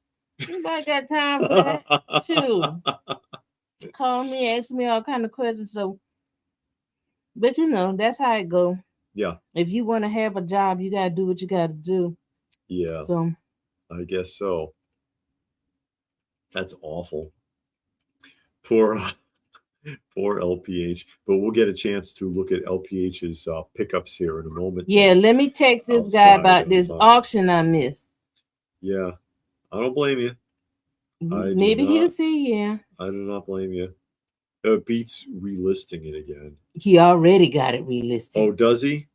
Yeah. Oh, well, we'll see. We'll see. Hopefully, you can work something out. Because you know what the luck would be. This would be my luck. Is I'll be like, okay, I'll just bid on it next time around, and then 5 other people want it. That's what sucks about it. Yep, Raccoon says LPH is in the house. Yeah, she was here. She started with me. She started out with me, but things happened. Things happened. And again, we'll be going, what? I got other projects that are coming up here. Kmart gets a lot of betting ads. I see those too. I see those too. Yeah, betting. I hate those. It's like the phone thing where you can gamble on the phone and crap. Is that the kind you're talking about, or something else? Because we see those a lot too. You're talking about those sports one, right? The sports betting apps. I hate those. I don't gamble, so it serves me no purpose whatsoever. It serves me no purpose whatsoever. I don't care about the gambling. I don't like that. Yeah. but what are you going to do? Nothing you can do. Nothing you can do. A lot of people are into it, and then they don't pay out. I see lawsuits all over the place for people who got cheated. But Now phone rings for David. No. David keep his phone on do not disturb, and he never takes it off. The only time it rings is if she calls me. Yeah, because it's on do not disturb permanently. Anything else, I'll look at it after. But let's see what you got. Let's see what you got from Second Chance today. Okay. Hold on, let me put my glasses on. All right. So the box is rough, but I got the strawberry. Oh, I'll close that. I got the strawberry shortcake carrying case, which I do not have. So you can carry your dollies around. Yeah, which I won't. I'm not on here. Oh, I am on here. Here I am. That's me. But where are you? Where are you? Why aren't you there? No, they ain't got me in there this time. Why am I hanging around with these three chicks? Yeah, because you're trying to be the Mac Daddy Mac. And a turtle. I notice you don't cuss either. Is that for YouTube or are you that dude? David used foul language. Occasionally. I rarely do. Neither of us are really big on foul language. No, I don't curse at all. That's just how we are. If I get real upset, I might say something I shouldn't. But otherwise we really don't talk hey, that Dr. way. Cohen. Dr. Cohen joining us. No, I don't use foul language. I mean, you know, when you go in there, then I mean, some people use it casually, just in conversation. Yeah, but I don't think that's nice. Snail cart. Sometimes you wanna, and it used to be this girl I know that would curse for you. You won't say it, I'll say it for you. Oh, here we go. See? I get nothing but whatnot ad. I never seen a whatnot ad, all because I look for videos about Marvel Masterpiece cards. Don't you hate that when the algorithm thinks it's got you figured out, and it's like, oh, I'll send ads for this, and it's like, the hell am I looking at this crap for? I buy stuff for work a lot. I only look at it at work, not at home. Why on YouTube? I get those ads from the companies I buy or websites that I've looked at to buy stuff, or just stuff that I've like I buy sign for work. So I get all of these sign ads. Yeah, constantly. And I'm like, I never even went to your website to look at signs. And doesn't use home computers or home phone to do it. No, I use work everything to do that stuff. But they know. But it's on my YouTube page. So every time I open up a YouTube video, I got signs.com. Sports betting like nonstop. Same one. Yeah, I bet. I still have my Exo 6 Star Trek. The same color. Okay. Color fading. Oh, yeah. Waiting on Trek 2 figures to come out and TOS Kirk coming out. Okay. Okay. And then I got this, the Giant Spartan from Wildcats. So if you've been watching for a while, you know I know I'm trying to hold it straight. I have the whole Wildcats. I did not realize that they had the giant size. And there's only 3 in the set. There's only 3. They're pictured on the back. And we got that from Second Chance. And when I told them I wanted that, they was like, "Oh, thank God, we'll gladly give you a deal on you want." Just take it. Because you know these don't sell for a lot. The Wildcat stuff doesn't sell for a fortune. Frank and Frog get asked for women's shave deodorant. Really?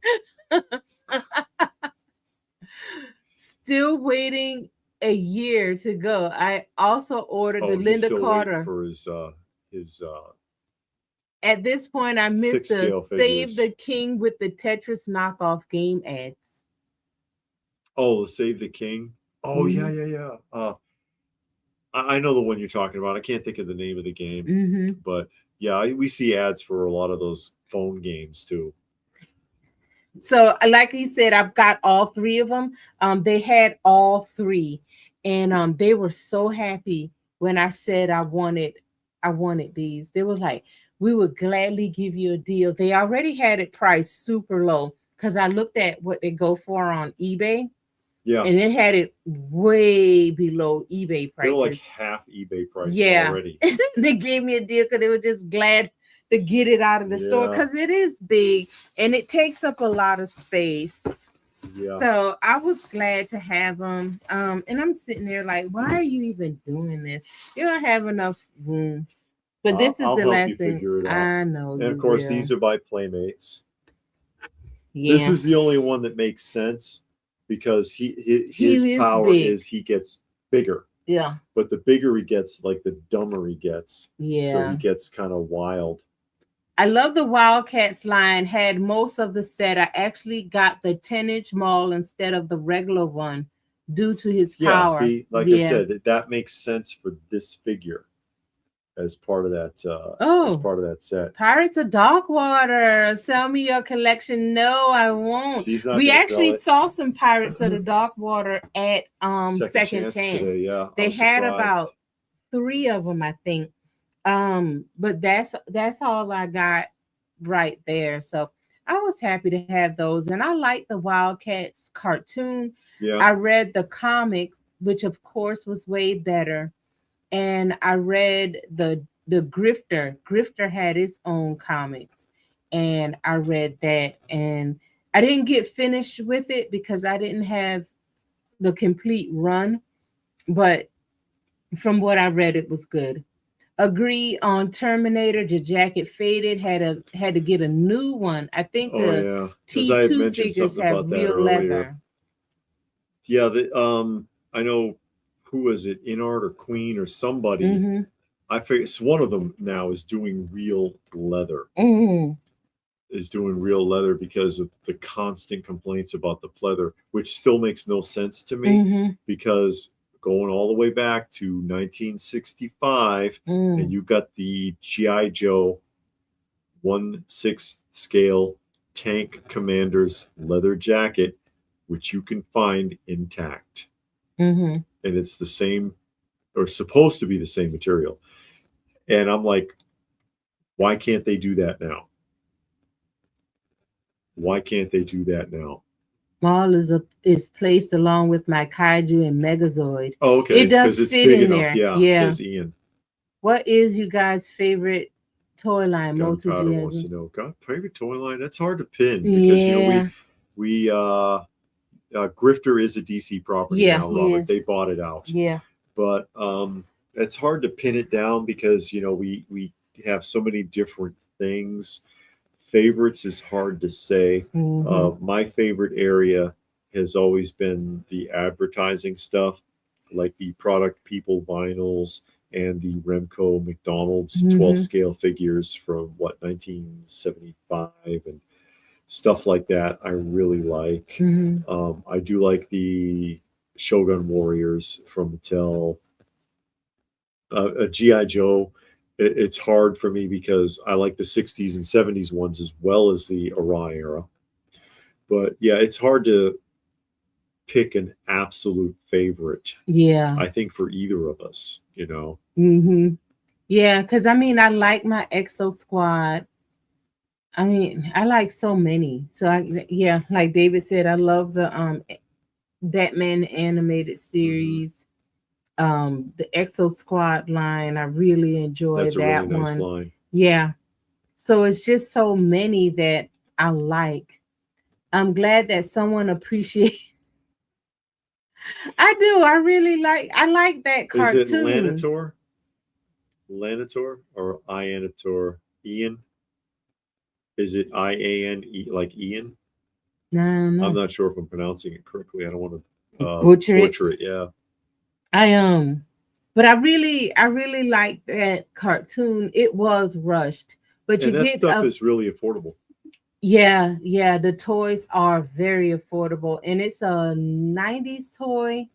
So it hasn't peaked yet. The comics again is way better. You get more detail Than the and what's show. going on Yeah. because the show did feel rushed. I don't have a favorite toy line, but I do have a favorite scale, Okay. 1/18. Anything that I can have that I can have a believable reason to be on the shelf with them is welcome. Well, that scale did allow for a lot of options. It's no, it's not. Robert is talking about the Kenner Indiana Jones. It's not leather. Oh, okay. It's not a leather jacket. It's fake. But it also still intact. Mm-hmm. It's still intact from like 1980. So there's no excuse. There's no excuse for why the modern ones just shred just sitting there or in the box, even unpacked, and they're shredding. It makes no freaking sense. Yeah. But yeah, the 18th scale, 1/18th scale, 3 3/4 inch, which actually was started by not Kenner Star Wars, but by the Fisher Price Adventure people, because the Kenner Star Wars were modeled after the Fisher Price Adventure people. And that scale allows for you to do a lot. Land, as in Terminator. Okay. Okay. But it allows for you to do a lot. This is why G.I. Joe in the raw era had such amazing play sets, because you could make a big play set for a small figure, but if you have a larger figure, it gets more complicated to make a big play set. It can be done, like the Kenner Steve Scout has the tower, for example, and that's 6 scale. Things like that, but it's just easier and you can get more play value out of that. And a raw era 80s G.I. Joe had some of the best play sets ever seen. Like I said, the Terrordrome, the G.I. Joe headquarters, mobile command center, stuff like that, the tactical battle platform, fantastic stuff. And the USS Flag. Yeah. I mean, if you could afford that as a kid, if somebody could do that for you, 7 feet long, and you could land the actual aircraft on them and stuff. It's like, wow, that's amazing. Yeah. But you couldn't do that in 6 scale. No. Even then. I'm with Nitro there. I'm mainly getting the things I never had as a kid, and that's kind of easy for me because I didn't have anything as a kid. And I know anything I had to buy myself. No one was going to do it for me. I mean, my parents just didn't buy us toys. They didn't. So a lot of the only way I saw toys was on commercials. I had never been to Toys R Us or a toy store. And when we went to Walmart and Kmart, we didn't go down the toy aisle. So now, as an adult, I'm seeing these things that I knew as a kid, like the cartoon. And then I'm watching cartoons that I would have watched as a kid. Yeah. And I'm going back and I'm buying stuff. So, that's how I do it. This is what he was talking about. That's the original Kenner Indiana Jones.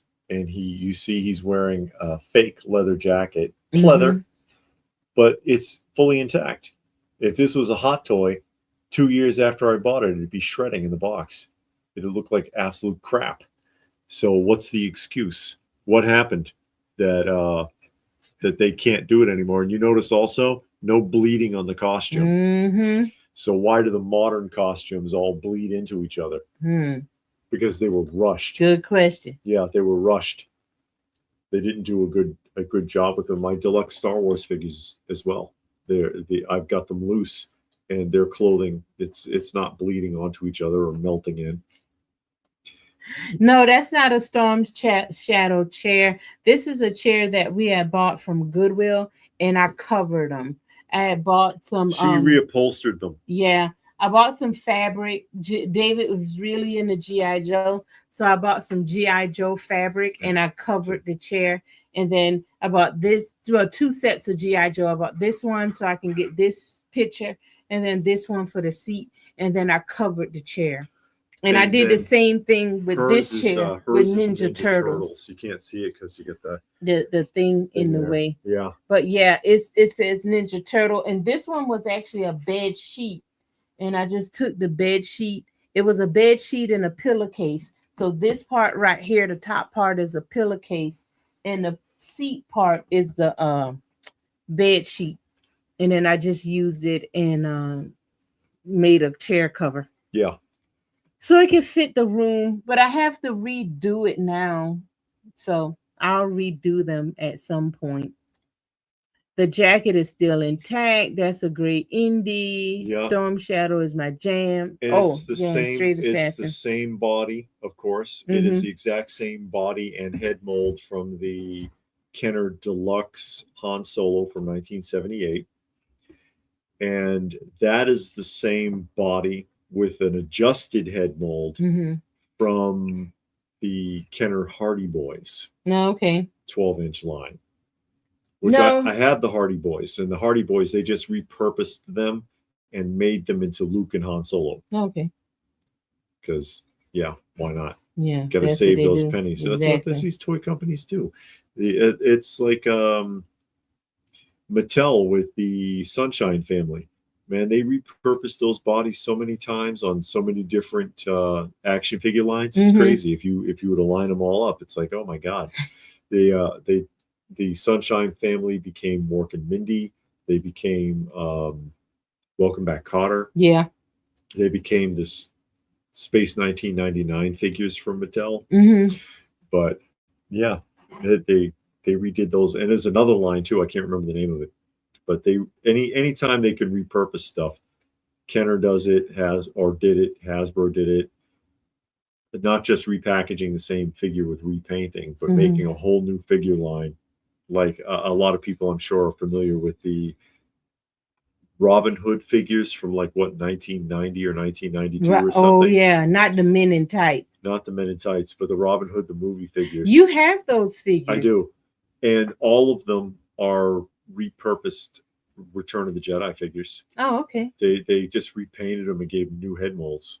So it's like they end all of the play sets too. Repurposed Return of the Jedi Ewok stuff. It's crazy. I don't know which indie I like more, the Gentle Giant Jumbo or the 12-inch. Well, I like the original. I haven't seen the Gentle Giant Indiana Jones. David had a bunch of Gentle Giants, but I don't know what happened to them. They're upstairs because, yeah, I had nowhere to display them currently. Retro Matt Mason. Redo Major Matt Mason. Well, Hey, Patty, how are you? Mattel acted like they were going to bring it back, and people got all excited. They said they were going to bring back Major Matt Mason, Pulsar Man, and something else. I'm trying to remember. But then what they did was they made 5-inch carded action figures. And this was a couple of years ago. And it's like, that's not what people wanted. That is not what people wanted. But yeah, Major Matt Mason was a fantastic line. That was a fun series. I used to have all of those. And of course, they're bendies. They're bendy action figures. Except for Captain Laser, which for some reason he had some friend of his that's like 12 inches tall. And that Captain Laser was repurposed into the deluxe Battlestar Galactica figures. They reused the bodies for the deluxe because they only made 2 in that size.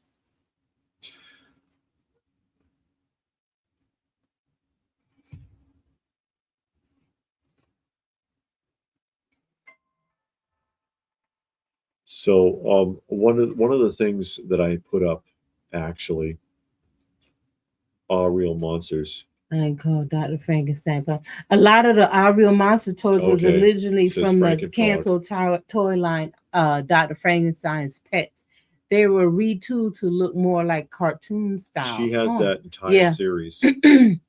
You have any Gentle Giant Jump? No, I don't have any of those. I didn't care for them. They do have deluxe Masters of the Universe that look like they're from Gentle Giant, but they're not. They're from Mattel. Yeah. And she does have those. She has the entire wave. She does have the entire wave. So I have that, but no gentle giants itself. But one of the things, complete set of mat balls on the on the Ooh. card gunpowder, way too much. That's expensive. That would be insanely expensive, Yeah. especially if you get into things like they had bats and footballs, wiffle Mm. bats and things like that are insanely expensive. But one of the things that I had put this up on the Facebook last week, asking about something that would bring you back from a smell, an odor. What odor would remind you of childhood? Just off the top of your head. Got some interesting responses on that. Mm-hmm. And for me, it's solid state technology. Because like I've noticed this. Like you're in a thrift store or something like that, and they've got an old piece of electronic equipment, Mm-hmm. for example, right?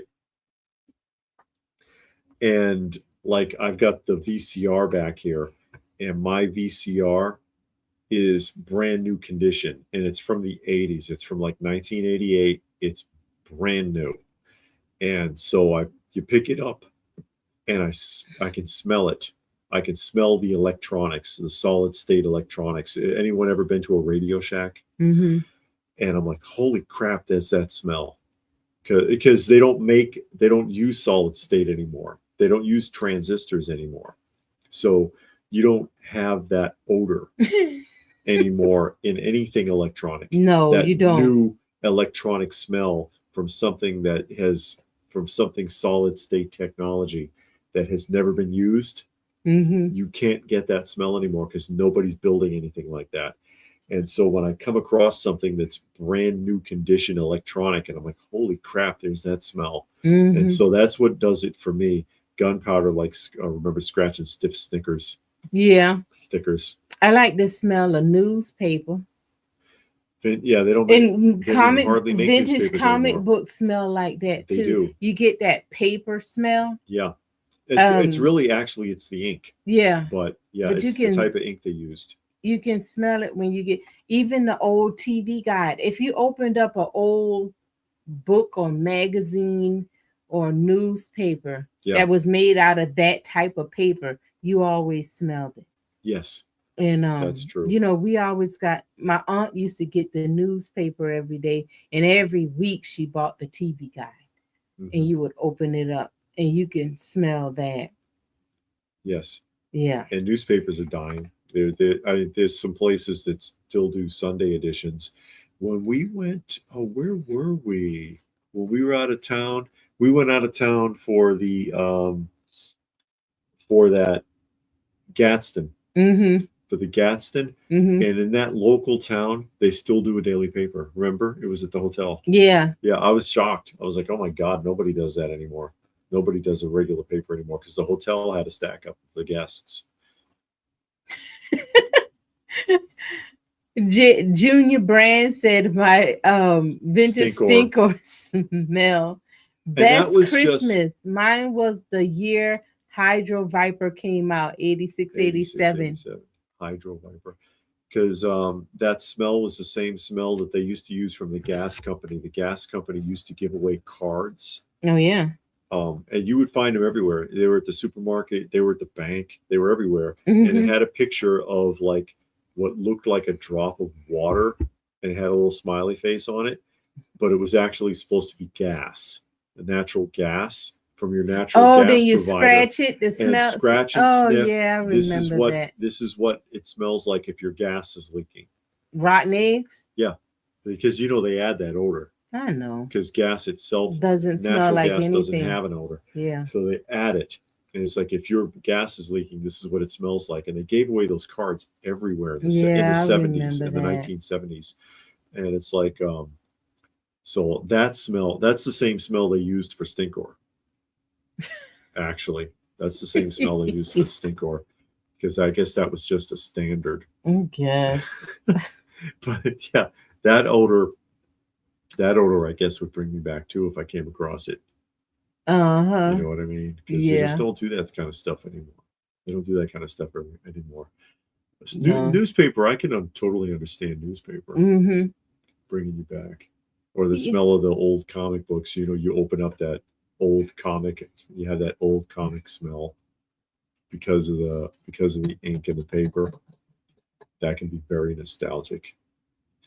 And it's just curious to see, excuse me, what did it for other people. That's why I put it up on, like I said, the Facebook group. That quick. The quick. It didn't quite smell the same. Oh yeah, crayons did have a smell. Play-Doh. Right. Play-Doh. Play-Doh had a smell. A unique odor. Yeah. Yeah. Yeah. Quicks did. You open up a can of strawberry Quicks? Oh no, what I mean is because I've got the original ones and there's a faint odor of it. Oh yeah, it ain't strong. It's not like it was because it's old as dirt. But, I want to go buy that thing. Made me want to go buy a can of Quicks. I know it's not going to taste like it did when we were kids. Oh, I'm sure it won't. Yeah, well, I did the comic rack video. It's on her channel. Yeah. It's on Lady Pop Hunter channel. Yeah. So I did it for August. So September I'll do another one. Because it's a once a month, not every week video. The quick cans are fire. You saw them when I was showing them before? Because yeah, I did get a few recently, and that's very, very nostalgic. That's very nostalgic. Why it did taste salty. Who eats the Play-Doh? Everybody tastes that Play-Doh, and it was salty as can be. I never Come tried on, I'm not the only one. Yeah, I sure did. Just you two. Okay, well. And Homer Simpson. Homer ate Play-Doh? In the episode where he was trying to be morbidly obese on purpose so that he could work from home. Oh my God, he was already obese. And yeah, you have to be over 300 pounds to qualify. Oh wow! And so he was trying to stuff himself. And he was having trouble, and the baby Maggie, is it Maggie? Yeah, Maggie is the baby.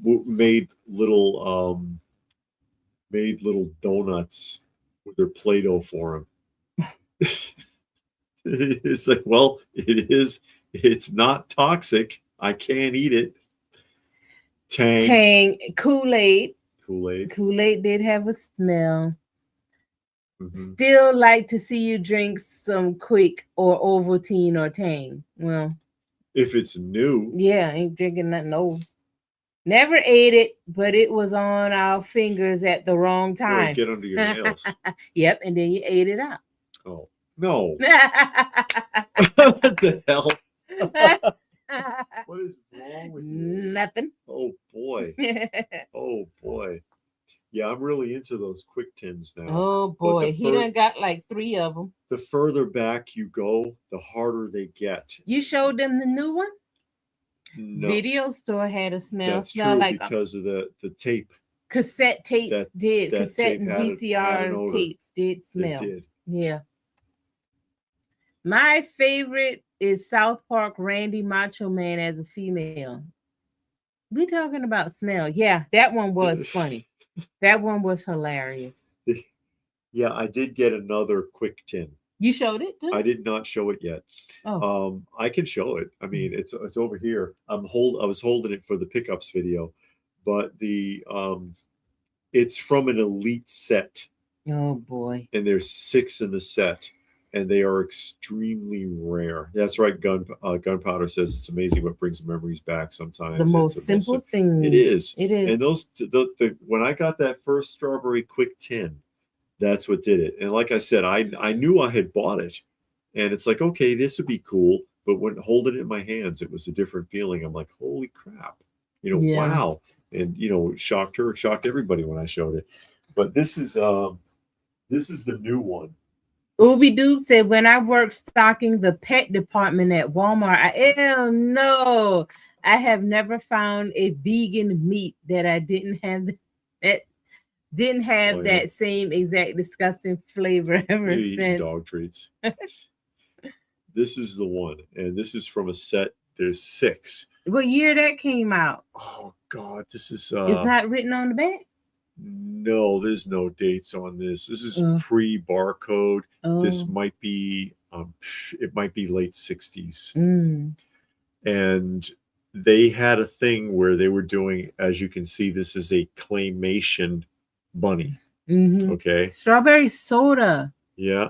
Here's a real soda fountain special that is simple to fix. See the recipe on the back. Yeah, there's the recipe. Oh, Tell you wow. how you can make a strawberry soda with it instead of strawberry milk. Oh, Soda, sauce, breakfast cereal. Ingredients. Oh, yeah. Uh-huh. And not a lot of ingredients. Sugar, malt, citric acid, gum, Arabic imitation flavors, salt, and artificial color. Wow, it's nothing. not like this long Yeah. of ingredients. But it's a claymation bunny. And there were 6 tins, okay, that were done. The strawberry with the bunny, Mhm. and this is the only one with a bunny. They had a vanilla one, which I think had a polar bear or something. Mhm. And they're all claymation characters. So strawberry, vanilla, chocolate, 2 different fudge, and banana. Ugh. I don't know about that banana. With a claymation banana drinking it. Oh. Yeah, they all had a different claymation character, but this is the first bunny. And the set, any of them from the set are incredibly rare to find, to get these tins. Incredibly expensive. They can be. I lucked up with this one, but they can be. And the more obscure, this one is the more common one, right? Actually, from that set. The more obscure it is, the harder it gets. And the more expensive it gets. Probably. It's not, I mean, it's one of those things you're not going to find on eBay completed auctions. You know, it's just not there. But I was happy to find that. That's cool. I'll see if I can find a picture of the set. Okay. So I can show people what I'm talking about here. If I can get this to work. But you know how it is. It's not going to work. It's not going to work because you try. Because I need something. It's going to screw up on me. That's about how it goes. Isn't that the way? Mm-hmm. I know, right? It's, what are you going to do? And there's other banks too. Like you saw, I got the bank. Here we go. This is a picture of the whole set. I'll show that here to you. There we go. Oh, look at a lion. Yeah, the lion. The polar bear. The polar bear is vanilla. What's that chocolate? Hold on. Chocolate is like a little kid with a sailor cap. No, the other one. Oh, no, hold on. All right, slow down. Okay. Because you're all over the place. Oh. I am too. Mm-hmm. So there's the strawberry bunny, and underneath that is vanilla. And then you have chocolate fudge with the lion, chocolate fudge with what looks like I don't know what that is, a Tootsie Roll or something. Chocolate malt with the little kid with the sailor cap, and then chocolate banana with the chocolate banana with the banana there. Oh, wow. This set is like the holy grail set for anyone who collects stuff like this. And you know, like I've got the strawberry one. And I've discovered also, like I was saying, there are other banks. So like I have the Quick Western Town Bank, but there are also other banks that are available. I know there's like an outer space one. Yeah. Things like that. And Gunpowder says the quick tin was mesmerizing. Chat just stopped. It was like, oh my God. Well, look at it's incredible nostalgia. It's incredible nostalgia because that's something when you grew up, man, you wanted that. You saw that commercial for that quick and you're like, oh, I want that, you know? And then to have it as an adult, even though there's nothing in it. No. And if there is, like these. And this is the other set. I can get that right there. And these are the 16-ounce cans. And this is the one that started it all. Mm-hmm. Because then everybody's like, oh my God, I remember Quick. And there's the chocolate version. This one is still full. This has not been used. This is a 70s one, though. This is 70s and this is 80s. Notice, let me put them side by side this way. Notice the difference in the bunnies. See, that's a 70s bunny for strawberry. But then the 80s, they altered him. Took his clothes off. Yeah, they got rid of the overalls and they gave him the Q necklace. And you notice his face is wider. So this is the 80s. This is the 70s. Now you get artificial flavor. Yeah.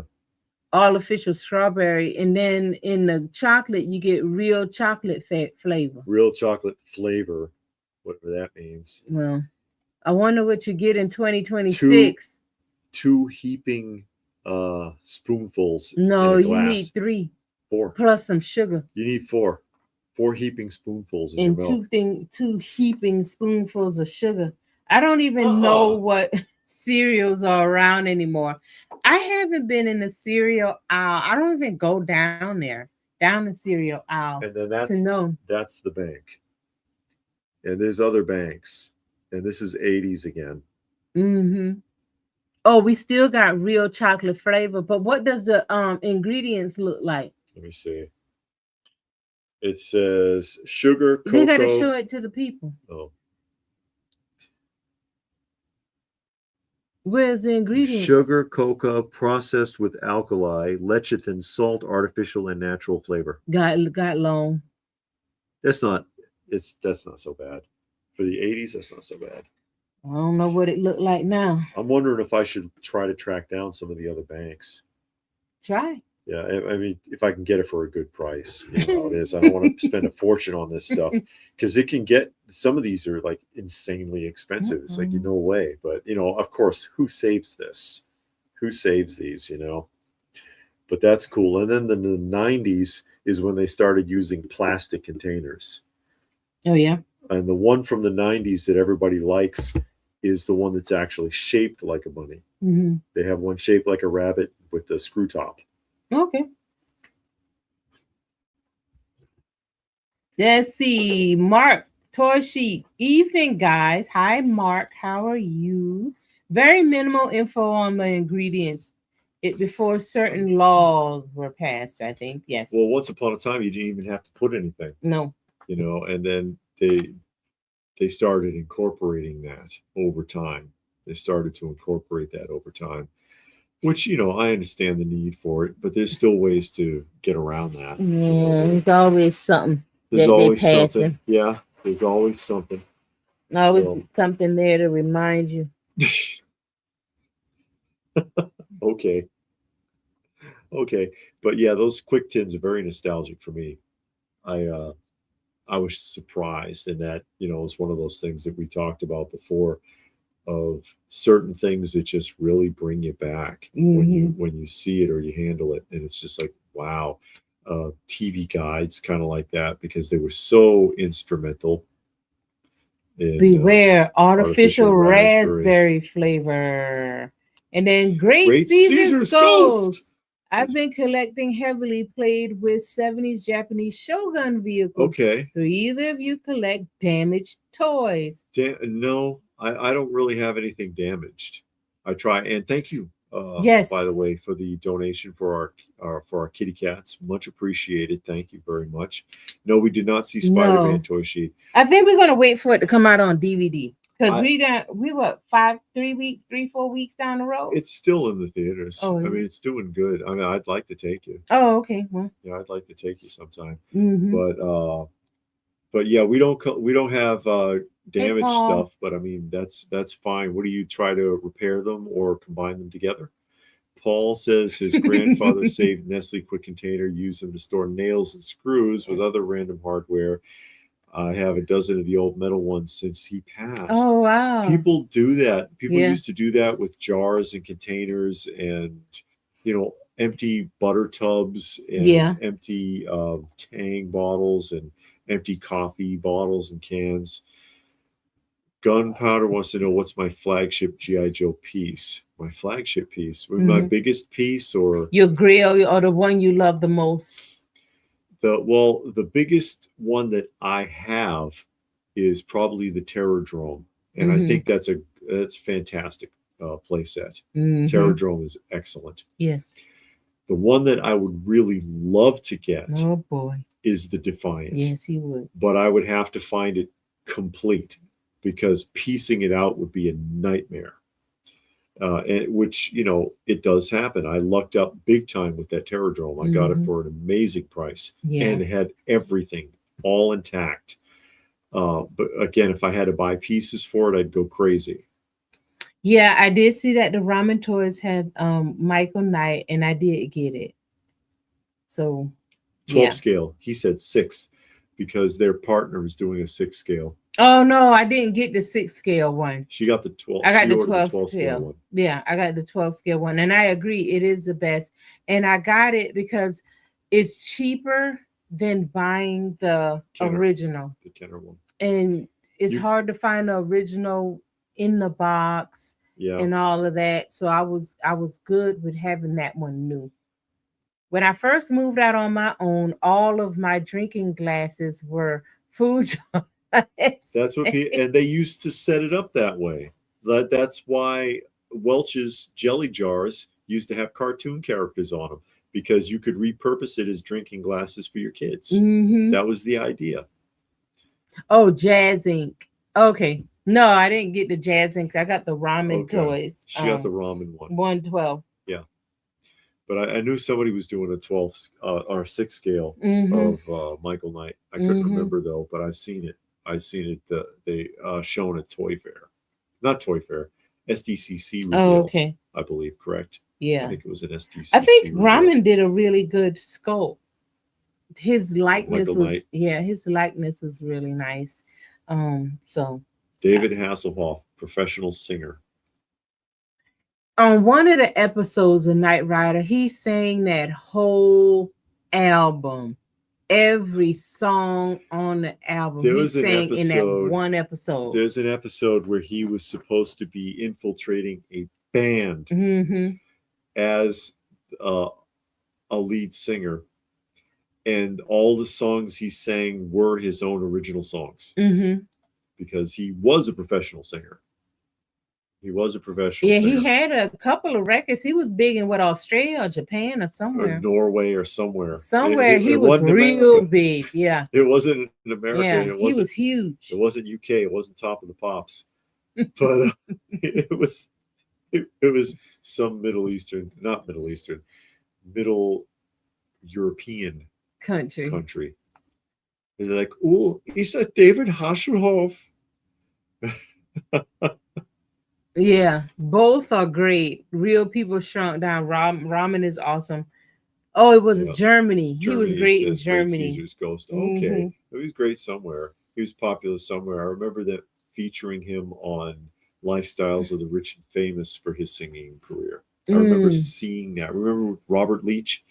I saw that episode where they had him walk out of the hotel, and they staged the whole thing, and it was so obvious because he like strolls out of the hotel in like tight leather pants and a leather vest or something, and there's like smoke on the ground, like they had dry ice out. It's dark. He walks out of the door, and these women run up to him, jumping up and down with autograph books.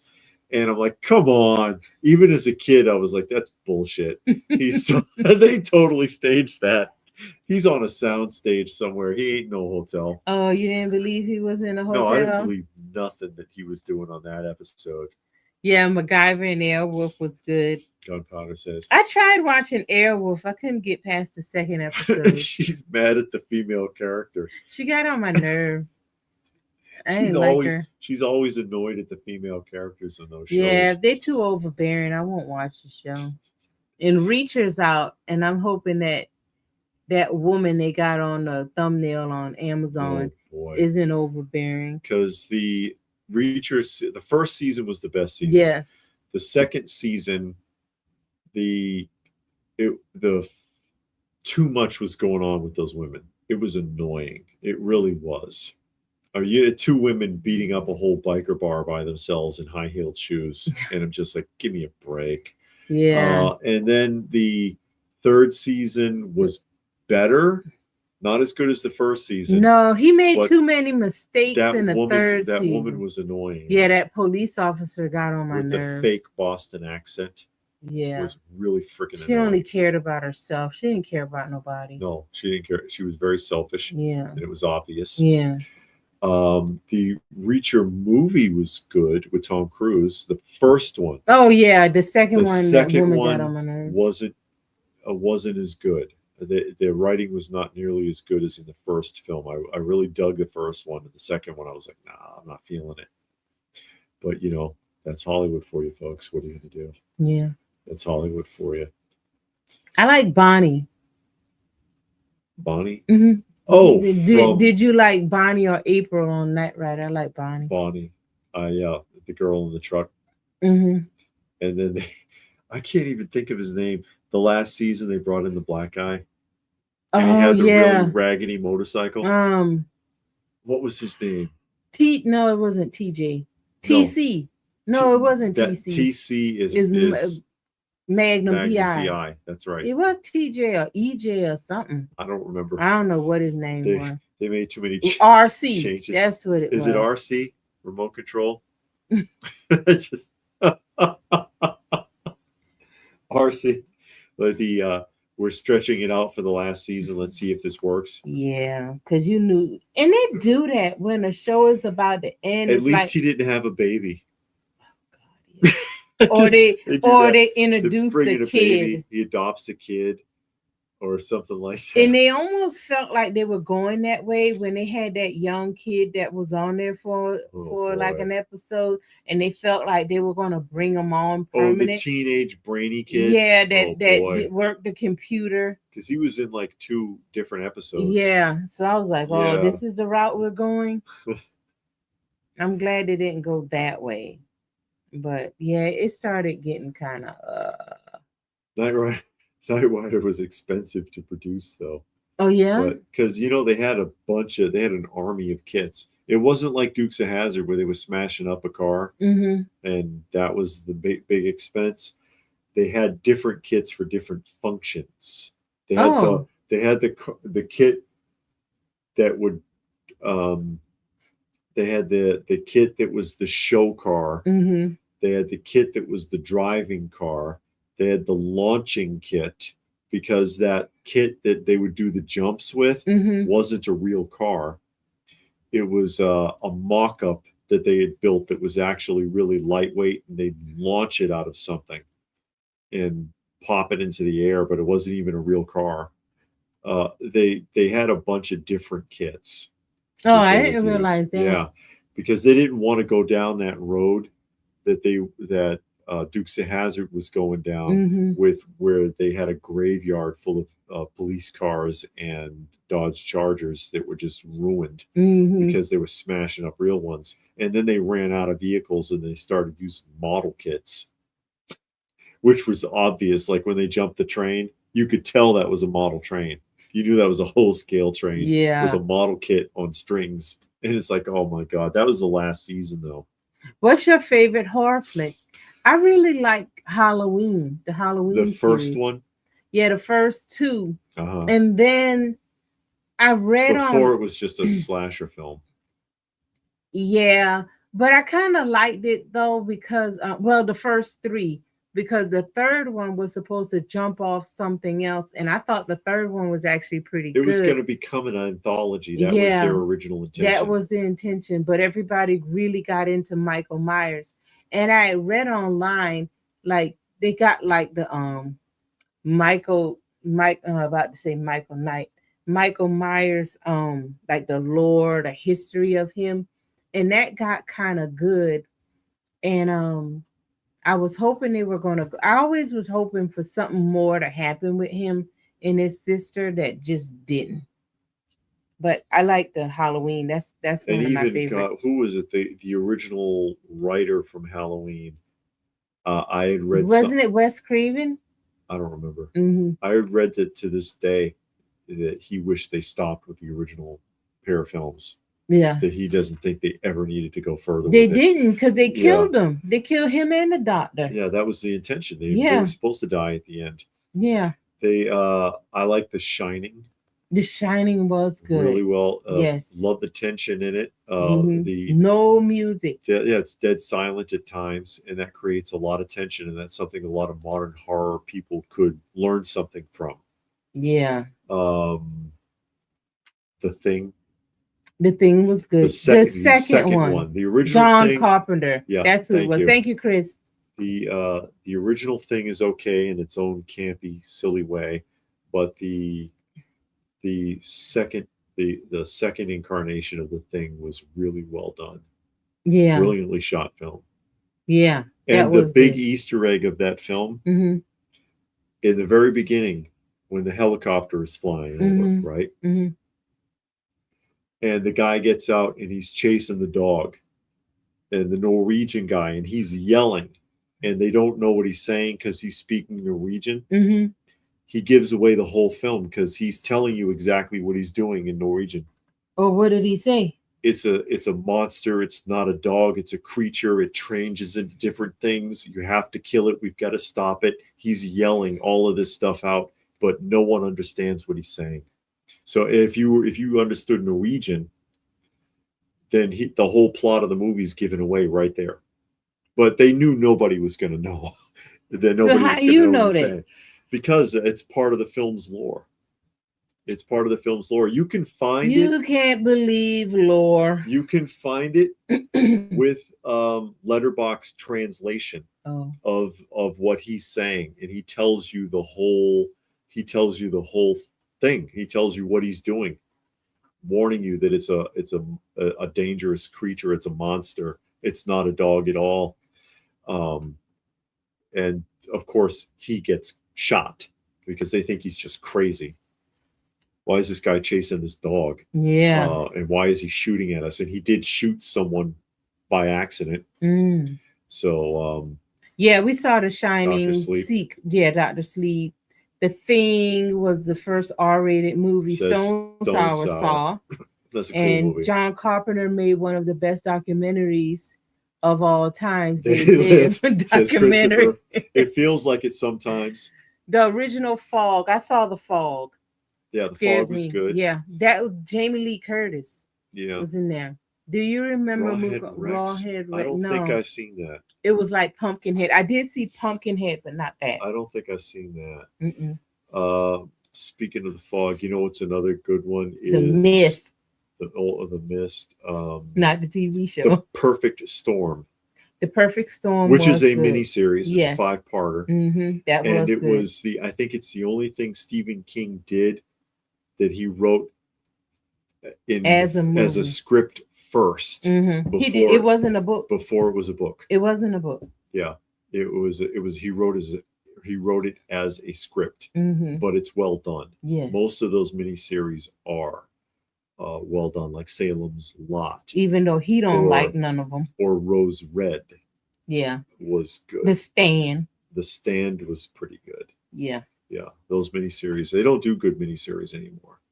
That had a vampire movie, wasn't it? What? Which one? I don't know.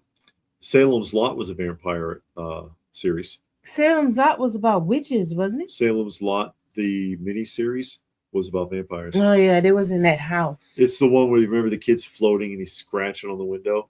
That's Salem's Lot. You don't remember? No. Oh, I don't know about you. I don't know about you sometimes. We watched it together. I know. You know I don't remember the movies like all that. Oh, I don't remember them well. It's okay. I'll remember it for you. Thank you. Or we'll rewatch it. But I remember Downton Abbey well. I don't like Downton Abbey. Yeah. No, Perfect Storm was not a vampire movie. The guy is actually like a warlock in Perfect Storm. The guy's a warlock. That it was all that woman's fault. It was that woman's fault. It was that woman's fault. Yeah, Lost Boys. We saw Lost Boys. Weird film. Weird film, but not a bad film at all. Yeah. Not a bad film at all. But you could go on and on. In the 80s peaked for movies and television, I think, in my opinion. And I think it's slid downhill ever since. It climbed and climbed and climbed, and then it started to go like that. Well, everything does that, but it usually comes back up, and I don't see a coming back up right now. Yeah, it hasn't come back up. The peak has not come back up since the mid 80s. Hey, Victor. Hey, Victor. How are you? Fest. Okay. The museum is on another level. Incredible. I've got some pieces missing in the museum. Oh, you have some stuff that we don't have? Yeah. And 12-inch. David does have a bunch of 12-inch Star Wars. Hope to see you soon. The loose. I'm missing IG-88. If I can find a complete IG-88 for a decent price and not somebody trying to gouge me. Mm-hmm. Are you coming to Joe Lanta? If you are, you'll probably see us. Yeah, you'll probably see us at the Joe Lanta. And I only have 3 boxed deluxe 78 Star Wars figures. Only have 3. But there you go. There you go. But anyways, we're going to go ahead and wrap things up. We want to thank everybody for joining us. So special thanks, of course, to Logic Blaster, to Robert, to Ooby Doob, and Stone Sour, and Great Caesar's Ghost for making donations to the channel. Of course, that always helps us with our shelter cats. Yes. The felines that we take care of. So it means a lot. Every bit helps. Yes. For taking care of our little creatures. Thank you, everybody, for joining us this evening. Hope you had a good time. And hopefully we can do this with you again sometime soon. Watch out for this week coming up. The tour video. Yes. I did a tour again. We did a tour. Oh, you gave it away. Oh. Because I didn't say who it was. Oh, I'm sorry. Well, you may as well. Yeah. No, I didn't say who though. How many chances? We know a lot. Okay. Nostalgic Pot Blasting name is Chance. Yeah, well. And he got a big old comic book collection. He does have a collection. We went to his house. Willie, you will find the. Willie. He just got here. Willie. But this will be saved so you can rewatch. For all eternity. Yeah, you can watch it 10 times. You can rewatch it on my channel. And maybe you can catch us. On the next one. Yes. So good night, everyone. Thanks again, and see you soon.